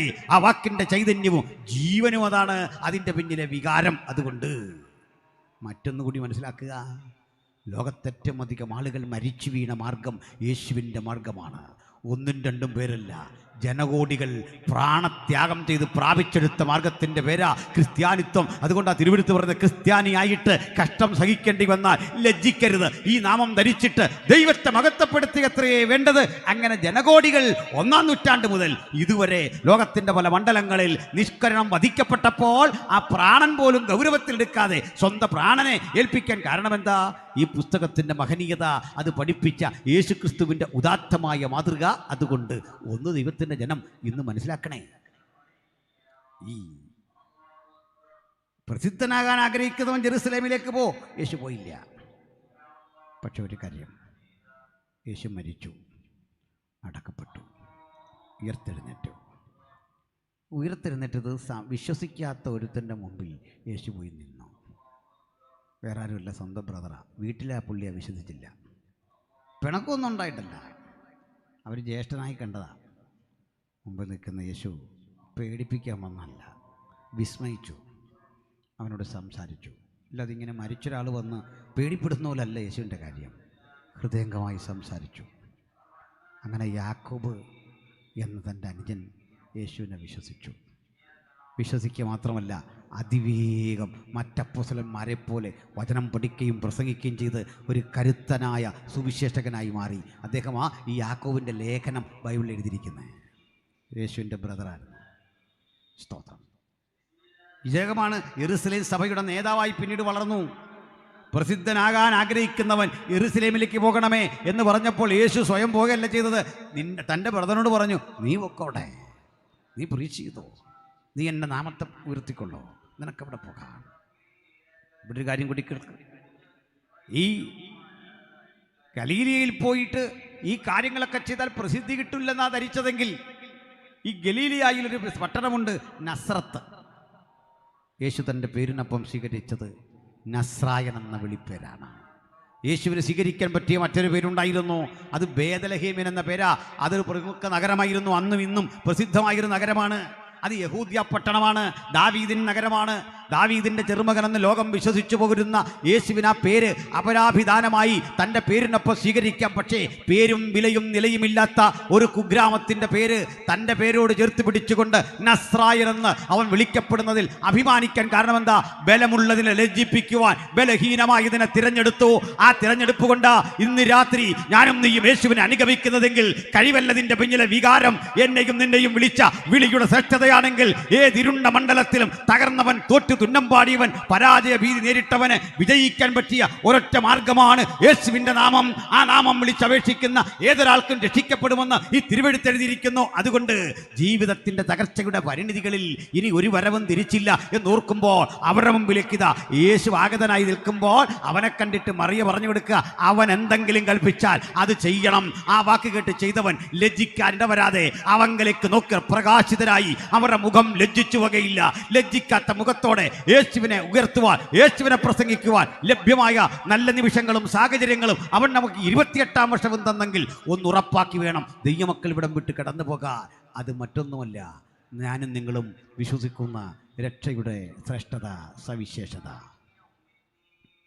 ഞാൻ ഇന്നലെ നമ്മുടെ സതീഷ് പാസ്റ്ററുടെ വൈഫിൻ്റെ നാട്ടിലാണ് പ്രസംഗിക്കാൻ പോയത്. അവരെയൊക്കെ ഒരു മിന്നായം പോലൊക്കെ കണ്ടു. ഒന്ന് വിഷ് ചെയ്യാനൊക്കെ പറ്റുള്ളൂ. ആ സ്ഥലത്തിൻ്റെ പ്രത്യേകതയുണ്ട്. പ്രമുഖനായ ചരിത്രത്തിലേറെ ശ്രദ്ധേയനായ നവോത്ഥാന നായകൻ അയ്യങ്കാളിയുടെ ജന്മദേശമാണ് വെങ്ങാനൂർ. അദ്ദേഹത്തിൻ്റെ സ്മൃതി മണ്ഡപമൊക്കെ ഞാൻ പോയി കണ്ടു പഠിക്കാനായിട്ട്. ഒട്ടേറെ ചരിത്ര വസ്തുക്കൾ ഉണർന്ന് കിടക്കുന്ന ഒരു സ്ഥലത്ത്. അവിടെയാണ് ഞങ്ങളുടെ യോഗം കഴിഞ്ഞ ദിവസം നടന്നത്. ഇതുപോലെ ആളുകൾ അവിടെയും കൂടി. ആളുകൾ കൂടുമ്പോൾ ഞാൻ സുവിശേഷം പ്രസംഗിച്ചതിനോട് ബന്ധപ്പെട്ടൊരു കാര്യം പറഞ്ഞു. ഇരുണ്ട് കിടന്ന കേരളക്കരയിൽ അക്ഷരത്തിൻ്റെ വെളിച്ചം കൊടുത്തത് സുവിശേഷമാണ്. അതപ്പതിച്ചു കിടന്ന ഇന്ത്യ മഹാരാജ്യത്തിന് മാനവികതയുടെ പുത്തൻ ദർശനങ്ങൾ ഒതുക്കിക്കൊടുത്തത് സുവിശേഷമാണ്. അത് ഇന്ത്യക്കും കേരളത്തിനും മാത്രമല്ല, ലോകത്തിൻ്റെ വെളിച്ചമായി യേശു ഭവിച്ചപ്പോൾ നിങ്ങൾക്കൊരു കാര്യം അറിയണ്ടേ? ലോകത്തിലെ ഏറ്റവും ആധികാരികവും നൂതനങ്ങളുമായ കണ്ടുപിടുത്തങ്ങൾ മനുഷ്യൻ ഇന്ന് ആർജിച്ച ശാസ്ത്ര സാങ്കേതിക വിദ്യ, ഈ വളർച്ചയൊക്കെ വെളിച്ചമാണെങ്കിൽ ഈ വെളിച്ചം ലോകത്തിന് കൊടുത്തത് യേശുവിൻ്റെ സുവിശേഷം വിശ്വസിക്കുന്ന ആളുകളാണ്. ഞാനൊരു സംവാദത്തിൽ ഒരു നിരീശ്വര സുഹൃത്തിനുമായി സംസാരിക്കുമ്പോൾ ചോദിച്ചു, സുഹൃത്തെ, കഴിഞ്ഞ 2 നൂറ്റാണ്ട് നിങ്ങൾ ലോകത്തിന് കൊടുത്ത ഒരു സംഭാവന പറഞ്ഞാട്ട്. ഞങ്ങളോട് ചോദിക്കുക, ആൽബർട്ട് ഐൻസ്റ്റീൻമാരെ, ഐസക് ന്യൂട്ടന്മാരെ, മൈക്കൽ ഫാരഡേമാരെ, ലോകം ഇന്ന് കാണുന്ന വിധത്തിലേക്ക് ഇതിനെ പരിഷ്കരിക്കാൻ പ്രാപ്തരായ 100 കണക്കിനല്ല 1000 നവോത്ഥാന നായകന്മാരെയും സയൻറ്റിസ്റ്റുകളെയും വാർത്തെടുത്ത മാർഗമാണ് യേശുവിൻ്റെ അനുഗാമികളുടെ മാർഗം. അത് പഠിക്കാനും ഗ്രഹിക്കാനും തടസ്സങ്ങളില്ലായിരുന്നു. ആർക്കും അക്ഷരം വിലക്കാതെ ഇന്ത്യ മഹാരാജ്യത്തെ സംസ്കാരത്തിൻ്റെ പുത്തൻ മണ്ഡലത്തിലേക്ക് ആനയിക്കാൻ ബൈബിളിൻ്റെ പ്രചാരകർ വഹിച്ച പങ്ക് വളരെയാണ്. ഇന്നതിനെ മതപരിവർത്തനം എന്നൊക്കെ ചുരുക്കിക്കാണുമ്പോൾ കേവലമായ മതപരിവർത്തനത്തിൻ്റെ ആ ലേവലിൽ ഒതുക്കി കാണാതെ ചരിത്രപരമായൊരു കാര്യം നിങ്ങൾ പഠിക്കുക. മനുഷ്യരിന്ന് കേരളക്കര ആർജിച്ചിരിക്കുന്ന എല്ലാത്തരം പുരോഗതിയുടെയും പിന്നിൽ ബൈബിൾ വഹിച്ച പങ്ക് വളരെയാണ്. അതിൻ്റെ പ്രചാരകർ വഹിച്ച പങ്ക് വളരെയാണ്. അക്ഷരവും അപ്പവും വിലക്കപ്പെട്ട മണ്ഡലത്തിലേക്ക് സാർവത്രിക വിദ്യാഭ്യാസത്തിന്റെ വഴികൾ തുറന്നു കൊടുത്തത് ബൈബിളിന്റെ പ്രചാരകരാണ് എന്ന് ആത്മാഭിമാനത്തോടെ ഒരിക്കൽ കൂടി പറയുമ്പോൾ ഇരുളിലിരുന്ന ദേശം വലിയൊരു വെളിച്ചം കണ്ടു എന്ന് പറയത്തക്ക വിധം കേരളത്തെ ജ്വലിപ്പിച്ച ഈ മഹാസന്ദേശം ഒരിക്കൽ കൂടി ആവർത്തിക്കുമ്പോൾ അതിൻ്റെ അർത്ഥം മറ്റൊന്നില്ല. ഏതിരുട്ടിലും പ്രകാശിപ്പിക്കപ്പെടുന്ന ഈ സന്ദേശത്തിന്റെ സാധ്യത അത്രമാത്രം ചേതോകരമാണ്. അതുകൊണ്ടാണ് ഇരുളിരുന്ന ജനത്തിന് വലിയ വെളിച്ചം കാണാൻ സാധിച്ചത്. യേശു ഈ കാബൂൽ ദേശത്ത്, ഇരുണ്ട ദേശത്ത്, അജ്ഞതയുടെ ദേശത്ത്, അന്ധകാരത്തിൻ്റെ ദേശത്ത് ചെന്ന് പ്രസംഗിച്ചു. എനിക്കുന്നൊരു കാര്യം അറിയാമോ? ലോകത്ത് മലയാളികളെക്കാൾ അംഗസംഖ്യ കുറഞ്ഞ ഒരു ജനതയുടെ പേരാണ് ജൂതൻ. മൈക്രോ മൈനോറിറ്റിയാണ്. നമ്മളെക്കാൾ അംഗസംഖ്യ കുറവാണ്. പക്ഷെങ്കിൽ 200-ൽ പരം നോബൽ സമ്മാനം ആ ചെറിയ സമൂഹം കരഗതമാക്കി. 200-ൽ പരം. മലയാളി ആരുമില്ല. നോബൽ സമ്മാനം ഇതുവരെ ആർക്കും കിട്ടിയായിട്ട് എനിക്കറിയില്ല. കിട്ടുന്നെങ്കിൽ നമ്മളൊക്കെ അറിയും. 200-ൽ പരം നോബൽ സമ്മാനം ശാസ്ത്ര സാങ്കേതിക രംഗത്ത് മാഡം ക്യൂറിയും പിയറി ക്യൂറിയും അടക്കമുള്ള പ്രമുഖരായ ലോകത്തിലെ സയൻറ്റിസ്റ്റുകളൊക്കെ ആ സമൂഹത്തിൽ നിന്ന് വന്നവരാ. ഞാനവരെ ഉയർത്തിപ്പറയുമ്പോൾ ഒരു കാര്യം നിങ്ങൾ ഓർക്കണേ, പണ്ടവർ അജ്ഞതയുടെ കാബൂൾ ദേശത്ത് കിടന്നവരാ. അറിവും വെളിവും വിദ്യാഭ്യാസവും ഇല്ലാത്ത ആളുകളാ. യാതൊരു തരത്തിലും സമൂഹം ആദരിക്കാത്ത ആളുകളാ. പക്ഷേ യേശു ഗലീലയിലെ 20 പട്ടണങ്ങൾ വഴി തലങ്ങും വിലങ്ങുമൊന്ന് നടന്നപ്പോൾ അന്തരീക്ഷം മാറി, സ്ഥിതിഗതികൾക്ക് മാറ്റം വന്നു. അവൻ്റെ സാന്നിധ്യം ആ മണ്ഡലത്തെ മാറ്റിമറിച്ചു. ഇന്ന് അറിവിൻ്റെ അത്യുന്നതങ്ങളിലേക്ക് അവർക്ക് നടന്നെടുക്കാൻ സാധിച്ചതിൻ്റെ പിന്നിലെ പ്രമേയമെന്താ, ഉള്ളടക്കമെന്താ? അതാ യേശു സാന്നിധ്യം അവർക്ക് കൊടുത്ത ധൈര്യമാണെങ്കിൽ, ഇതാ ജീവിതത്തിൻ്റെ ഏതെങ്കിലും മണ്ഡലങ്ങളിൽ മുന്നേറാനാവാതെ തകർച്ച ഭവിച്ച ഒരാളെങ്കിലും ഈ സന്ദേശം കേൾക്കുന്നെങ്കിൽ ഒന്നുറപ്പാക്കിക്കൊള്ളണം, ഇന്നാളിൽ നിന്റെ സമാധാനത്തിനുള്ളത് നീയും കരുതിയിരുന്നെങ്കിൽ കൊള്ളായിരുന്നു. ഇത് സമാധാനത്തിൻ്റെ സന്ദേശമാണ്, വിടുതലിൻ്റെ സന്ദേശമാണ്, സാർവത്രികതയുടെ സന്ദേശമാണ്. ഒന്ന് ബോധ്യപ്പെടുത്തി ഞാൻ ഉപസംഹരിക്കാൻ ആഗ്രഹിക്കുന്നു. പ്രിയപ്പെട്ടവരെ, കർത്താവായ യേശുക്രിസ്തു ഈ വെള്ളം വീഞ്ഞാക്കി തൻ്റെ പ്രവൃത്തി ഒരിക്കലായി തീർത്തു പോകുകയല്ല. അതൊരിക്കലായി അസ്തമിച്ച പ്രവൃത്തിയല്ല. 40-ൽ പരം പ്രബലങ്ങളായ അത്ഭുതങ്ങളുടെ ലിസ്റ്റ് തിരുവെടുത്ത് രേഖപ്പെടുത്തി വെച്ചിട്ടുണ്ട്. അതിലധികമുണ്ട്. ഈ അത്ഭുതങ്ങൾക്കെല്ലാം വലിയ ഉദ്ദേശമുണ്ടായിരുന്നു. എന്തെല്ലാം വ്യത്യസ്തങ്ങളായ രീതിയിൽ യേശു ഒരു ജനത്തോട് ഇടപഴകി എന്ന് വ്യക്തമാക്കി കൊടുക്കുന്ന 100 കണക്കിന് സന്ദേശങ്ങൾ ഈ പുസ്തകത്തിൽ ലഭ്യമാണ്. ഈ പുസ്തകത്തിൻ്റെ 2000 വർഷങ്ങളുടെ ചരിത്രം പ്രിയപ്പെട്ടവർ പരതിയാൽ ഒരു കാര്യം ഉറപ്പാ, യേശു പറയുന്നത് പോലെ ആരും പറഞ്ഞിട്ടില്ല, യേശു പഠിപ്പിച്ചതുപോലെ ആരും പഠിപ്പിച്ചിട്ടില്ല, യേശു ജീവിച്ചതുപോലെ ആരും ജീവിച്ചിട്ടില്ല. സ്വകാര്യ ജീവിതത്തിൽ ഏതെങ്കിലും തരത്തിൽ ഒരു അപവാദത്തിന് ഇടകൊടുക്കാതെ, വ്യക്തിപരമായ ജീവിതത്തിൽ ആർക്കും ഒരു അവഹേളനത്തിന് ഇടകൊടുക്കാതെ യേശു ഒരിക്കൽ ഒരു ദേവാലയത്തിന് എന്നിട്ട് പറയാ, നിങ്ങളിൽ ആർക്കെന്റെ പാപത്തെ ബോധ്യം വരുത്താം. അങ്ങനെ സ്വന്തം ജീവിതത്തെ തുറന്ന പുസ്തകമായി മനുഷ്യരാശിക്ക് മുമ്പിലിട്ട് കൊടുത്തിട്ട് ഒന്ന് ചലഞ്ച് ചെയ്യാൻ, ഒന്ന് വെല്ലുവിളിക്കാൻ പോലും ആർക്കും സാധിക്കാത്ത അപൂർവ വ്യക്തിത്വത്തിൻ്റെ പേരാ കർത്താവായ യേശു ക്രിസ്തു. അതുകൊണ്ട് ഈ ഗലീലയിലേക്ക് യേശു വരുമ്പോൾ മുൻകൂട്ടി യേശു അത്ഭുതമൊന്നും ചെയ്തിട്ടില്ല. ആദ്യത്തെ അത്ഭുതം. പക്ഷെ യേശുവിൻ്റെ അടുത്ത് മറിയ വന്ന് പറയുമ്പോൾ മറിയുടെ പ്രതീക്ഷ എന്താ? ഒരു കാര്യമൊന്ന് ധരിപ്പിക്കുക. ഒരു പോംവഴി യേശു പറയും. കാരണം യേശു ജ്യേഷ്ഠനും കൂടെ ഉത്തരവാദിത്തം ഏറ്റെടുക്കണമല്ലോ. ഒരു പോംവഴിക്ക് വന്ന മറിയുടെ വാക്കിനെ യേശു മുഖവിലേക്ക് എടുക്കുന്നില്ല. ആ ശുപാർശയല്ല പരിഗണിക്കുന്നത്. എൻ്റെ സമയം, എൻ്റെ നാഴിക, ഞാൻ അതിനു വേണ്ടി കാത്തിരിക്കുന്നു. അപ്പോൾ മറിയുടെ ശബ്ദം, അവനെന്തെങ്കിലും കൽപ്പിക്കും, അത് ചെയ്യണം. യേശു എന്ത് കൽപ്പിക്കുമെന്ന് കാത്തിരുന്നപ്പോൾ കൽഭരണികൾ എടുക്കുക. അവർ സംശയിച്ചില്ല. കൽപ്പിച്ചത് അവനാണെങ്കിൽ ഞങ്ങൾ കൽഭരണി എടുക്കും. വെള്ളമൊഴിക്കുക, ഒഴിച്ചു. എന്നിട്ട് പറയുക, ഈ വെള്ളമെടുക്കുക, ഇതുകൊണ്ട് വിരുന്ന് വാഴിക്ക് കൊടുക്കുക. ഈ വെള്ളമെടുക്കുമ്പോഴും പാത്രങ്ങളിൽ നിറയ്ക്കുമ്പോഴും അവരറിഞ്ഞില്ല ഏത് ഘട്ടത്തിലാണ് ഇതിനകത്തൊരു മാറ്റം സംഭവിച്ചത്, എപ്പോഴാണ് വെള്ളം പരിവർത്തിക്കപ്പെട്ടത്, അറിയുന്നില്ല. ഞാൻ എൻ്റെ മനസ്സിലേക്ക് ഓർമ്മ വരുന്ന ഒരു സംഭവം പറയാം. വർഷങ്ങൾക്കപ്പുറത്ത് ഇംഗ്ലണ്ടിലൊരു കലാലയത്തിൽ തിയോളജിയുടെ ക്ലാസ് ഉണ്ടായിരുന്നു. ഇംഗ്ലണ്ടിലെ കലാലയങ്ങളിൽ ബൈബിൾ പഠിക്കണമായിരുന്നു. ആ ക്ലാസ്സിൽ അധ്യാപകൻ കുട്ടികൾക്കൊരു പരീക്ഷ ഇട്ടു. ആ പരീക്ഷ ഈ കാനാവിലെ കല്യാണത്തെപ്പറ്റി വിശദീകരിക്കാനായിരുന്നു. വിശദീകരണം നടന്നു. കുട്ടികൾ ഓരോന്നെഴുതി. ഒരു കുട്ടിക്ക് മാത്രം എഴുതാൻ പറ്റണില്ല. അവൻ അത്തരത്തിൽ വലിയ അറിവുള്ള ആളുമല്ല. കുറേ നേരം അവൻ ആ പേനയും പിടിച്ച് പേപ്പറും കയ്യിലെന്തിയിരിക്കുകയാണ്. അധ്യാപകർ വരും, അവനെ നോക്കും, ഒന്നും എഴുതുന്നില്ല. ഒടുക്കം സമയം കളയുന്നു. സമയം കഴിയാൻ തുടങ്ങുമ്പോൾ ബെൽ മുഴങ്ങുന്നു എന്നറിയുന്ന വേളയിൽ അവൻ 2 വരി അതിൽ കുറിച്ചു. ഇത്രയുള്ളതിൽ കാനാവിലെ കല്യാണത്തെപ്പറ്റി ആ കുട്ടി കുറിച്ച വാക്കുകൾ 2-3 പദങ്ങൾ കൊണ്ടൊതുങ്ങി. വെള്ളം തൻ്റെ ഉടയവനെ കണ്ടു, അത് ചുവന്നു കൊടുത്തു. അത്ര എഴുതിയുള്ളൂ. കാലത്തെ അമ്പരപ്പിച്ച ബൈഡൻ എന്ന കവിയുടെ പിറവി ആ വാക്കുകളിൽ നിന്നായിരുന്നു.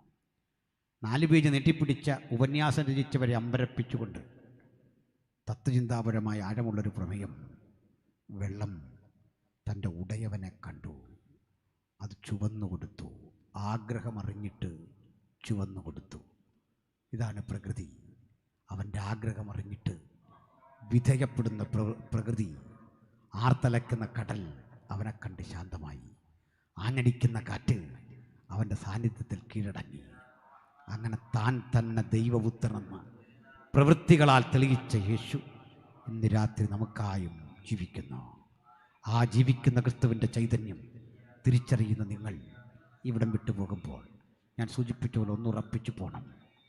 എന്തത്? എൻ്റെ വിഷയങ്ങൾ പ്രശ്നകലുഷിതമാണ്. അത് ഞാൻ പകർന്ന പച്ചവെള്ളം പോലെ നിൻ്റെ മുമ്പിൽ തരാവുന്നതാ. ഞാനൊരു സാധാരണ മനുഷ്യൻ, ഞാനൊരു ശൂന്യൻ. എൻ്റെ ചുറ്റും വേദനയുടെ 1000 കടലിരമ്പുന്നു. ഒന്നും വയ്യ. ഇവിടെ വീഞ്ഞില്ല, ഇവിടെ കുറവുകളേറെ. നീ എനിക്കായി പ്രവർത്തിക്കണം. അവൻ്റെ മറുപടി, ഈ കൽഭരണികളിലേക്ക് ആ പ്രശ്നം പകരട്ടെ. അത് പ്രാർത്ഥനയായി, ആലോചനയായി, അപേക്ഷയായി അവിടേക്ക് പകരപ്പെട്ടപ്പോൾ ഒന്നുറപ്പിച്ചേ പോകാവൂ. ഇതുവരെ ലഭ്യമല്ലാത്ത ഏറ്റവും ടേസ്റ്റിയായ സ്വാദേറിയ ഒന്ന് നിങ്ങൾക്ക് തരാൻ കഴിയുന്ന ആ ദൈവപുത്രൻ്റെ സാന്നിധ്യം നമ്മെ ഇന്ന് രാത്രി സംരക്ഷിക്കട്ടെ. അത് നമുക്ക് ബലമാകട്ടെ, അത് നമുക്ക് വിടുതലാകട്ടെ, അത് നമുക്ക് രോഗശാന്തിയാകട്ടെ. തകർന്നടിഞ്ഞ നമ്മുടെ ജീവിതത്തിന് അത് പുനരുദ്ധാരണമാകട്ടെ. സകല വഴികളും ജീവിതത്തിൽ അടഞ്ഞ് മരണം മാത്രം മുമ്പിൽ കണ്ട ഒരു കുടുംബം, ആത്മഹത്യക്ക് കാത്തിരിക്കുന്ന ഒരു കുടുംബമായി കാനാവിലെ കുടുംബം അധപ്പതിച്ചേനെ. ആ വിവാഹം ദുരന്തത്തിൻ്റെ ചരിത്രത്തിൽ രേഖപ്പെടുത്തിയനെ. ആ പിതാവ് വീട് വിട്ടു പോയനെ. ആ കുട്ടിക്ക് വിവാഹം കഴിച്ചു വരുന്ന ആ കുട്ടിയുടെ പേരും അവളുടെ വിലാസവും കേട്ടാൽ ആളുകൾ വെറുപ്പോടെ നോക്കിയനെ. വളരെ ദരിദ്രമായ പശ്ചാത്തലം, കാബൂൾ ദേശത്തിൻ്റെ അറിവില്ലായ്മയുടെ, അവിവേകത്തിൻ്റെ ഒരു സ്വാധീനം അവരിലുണ്ട്. പക്ഷേ അവൻ നിന്റെ പേര് മാറ്റുവാൻ ശക്തൻ, അവൻ നിന്റെ വിലാസം മാറ്റുവാൻ ശക്തൻ, അവൻ നിന്റെ ജീവിത പശ്ചാത്തലങ്ങളെ മുഴുവൻ അടിമുടി പരിഷ്കരിക്കുവാൻ ശക്തൻ. അവന് തുല്യനായി ആരുമില്ല, അവിടുത്തെ പ്രവൃത്തിക്ക് തുല്യമായി ഒന്നുമില്ല എന്ന വകതിരിവും തിരിച്ചറിവിനും വേണ്ടി ഗലീലിയ സാക്ഷ്യം വഹിച്ചെങ്കിൽ അതേ ഗലീലിയയിൽ മറന്നുപോയ കർത്താവായ യേശുക്രിസ്തു അതേ ബലത്തോടെ, അതേ ശക്തിയോടെ ഈ രാത്രി നമ്മുടെ മധ്യത്തിൽ ആഗതനായിട്ടുണ്ട്. അവിടുത്തെ സാന്നിധ്യബോധത്തിന് വേണ്ടി നമ്മെ വരമേൽപ്പിക്കാം. ആ വലിയ പ്രവൃത്തിക്ക് നമുക്കും കാതോർത്തിരിക്കാം. പച്ചവെള്ളം പോലെ ഈ പ്രശ്നത്തെ പകരുക. ശ്രേഷ്ഠകരമായ പുതുവീഞ്ഞുകൊണ്ട് നിങ്ങൾക്ക് മടങ്ങാൻ ദൈവം കൃപ നൽകട്ടെ. കണ്ണുകളടയ്ക്കുക, പ്രാർത്ഥനയ്ക്കൊരുങ്ങുക. ദൈവ സാന്നിധ്യം നമ്മളെ മാറ്റിമറിക്കട്ടെ. ഈ ഘട്ടത്തിൽ വളരെ പ്രധാനപ്പെട്ടതായ പ്രാർത്ഥന വിഷയങ്ങൾ നിങ്ങളുടെ ജീവിതത്തിലുണ്ടെങ്കിൽ പച്ചവെള്ളം പോലെ പകരുക. കുഞ്ഞിനെ ചൊല്ലി, ഭാവിയെ ചൊല്ലി, സ്വന്തം ജീവിതത്തെ ചൊല്ലി, രോഗത്തെ ചൊല്ലി, ജീവിതത്തിൻ്റെ മറ്റ് ഇല്ലായ്മകളെ ചൊല്ലി, മരണഭീതി അലട്ടുന്ന വിഷയങ്ങളെ ചൊല്ലി ഭാരപ്പെടുന്നെങ്കിൽ ഇതാ പ്രവർത്തിക്കുന്നവൻ ഇരുണ്ട മണ്ഡലത്തിൽ വെളിച്ചമായി നിറസാന്നിധ്യമായി വന്നിരിക്കുന്നു. ഇന്ന് രാത്രി യേശു നിന്നെ തൊടട്ടെ. യേശു ചൈതന്യം നിന്നെ ബലപ്പെടുത്തട്ടെ. ആ കൃപ നിന്നിൽ വ്യാപരിക്കട്ടെ. ദൈവപരിശുദ്ധാത്മാവിൻ്റെ നിയോഗം നിന്നോട് കൂടെ ഇരിക്കട്ടെ. പുതുബലത്തോടെ മടങ്ങാൻ കഴിയത്തക്ക വിധം ഇതാ ഏറ്റവും പുതുവീഞ്ഞ് ആ നാവിലേക്ക് തൊടുവിക്കുവാൻ കഴിയുന്ന ദൈവകൃപ നമ്മുടെ മധ്യത്തിൽ വ്യാപരിക്കുന്നു. പ്രാർത്ഥിക്കാൻ ഒരു വേള ഞാൻ സമയം വേർതിരിക്കുമ്പോൾ ഏതെങ്കിലും ഒരാൾക്ക് വേദന നിറഞ്ഞ ഈ ജീവിത പശ്ചാത്തലത്തിൽ നിന്ന് കരകയറി രക്ഷപ്പെടാൻ ആഗ്രഹിക്കുന്നെങ്കിൽ അകത്തും പുറത്തും നിന്ന് വചനം കേൾക്കുന്നവർക്കിടയിൽ ഒരാൾക്കെങ്കിലും ഈ ചൈതന്യവത്തായ ദൈവസാന്നിധ്യം പ്രയോജനപ്രദമാകണമെങ്കിൽ നിങ്ങൾക്ക് പ്രാർത്ഥനയ്ക്കൊരുങ്ങാം. ഞങ്ങൾ വീണ്ടും ഇവിടെ ഉണ്ടാകും. പ്രാർത്ഥിക്കാൻ ആവശ്യപ്പെടുന്നവർക്ക് പ്രാർത്ഥിക്കാൻ ഞങ്ങൾ സന്നദ്ധരാണ്. ഞാൻ പൊതുവിൽ ഒന്ന് പ്രാർത്ഥിച്ചു നിർത്തുന്നു. സ്വർഗപിതാവേ, ഈ വചനം കേട്ടവർക്കായി സ്തോത്രം. പുതുവീഞ്ഞിനെ പകരുന്ന നിൻ്റെ കൃപയ്ക്കായി, സാന്നിധ്യത്തിനായി സ്തോത്രം.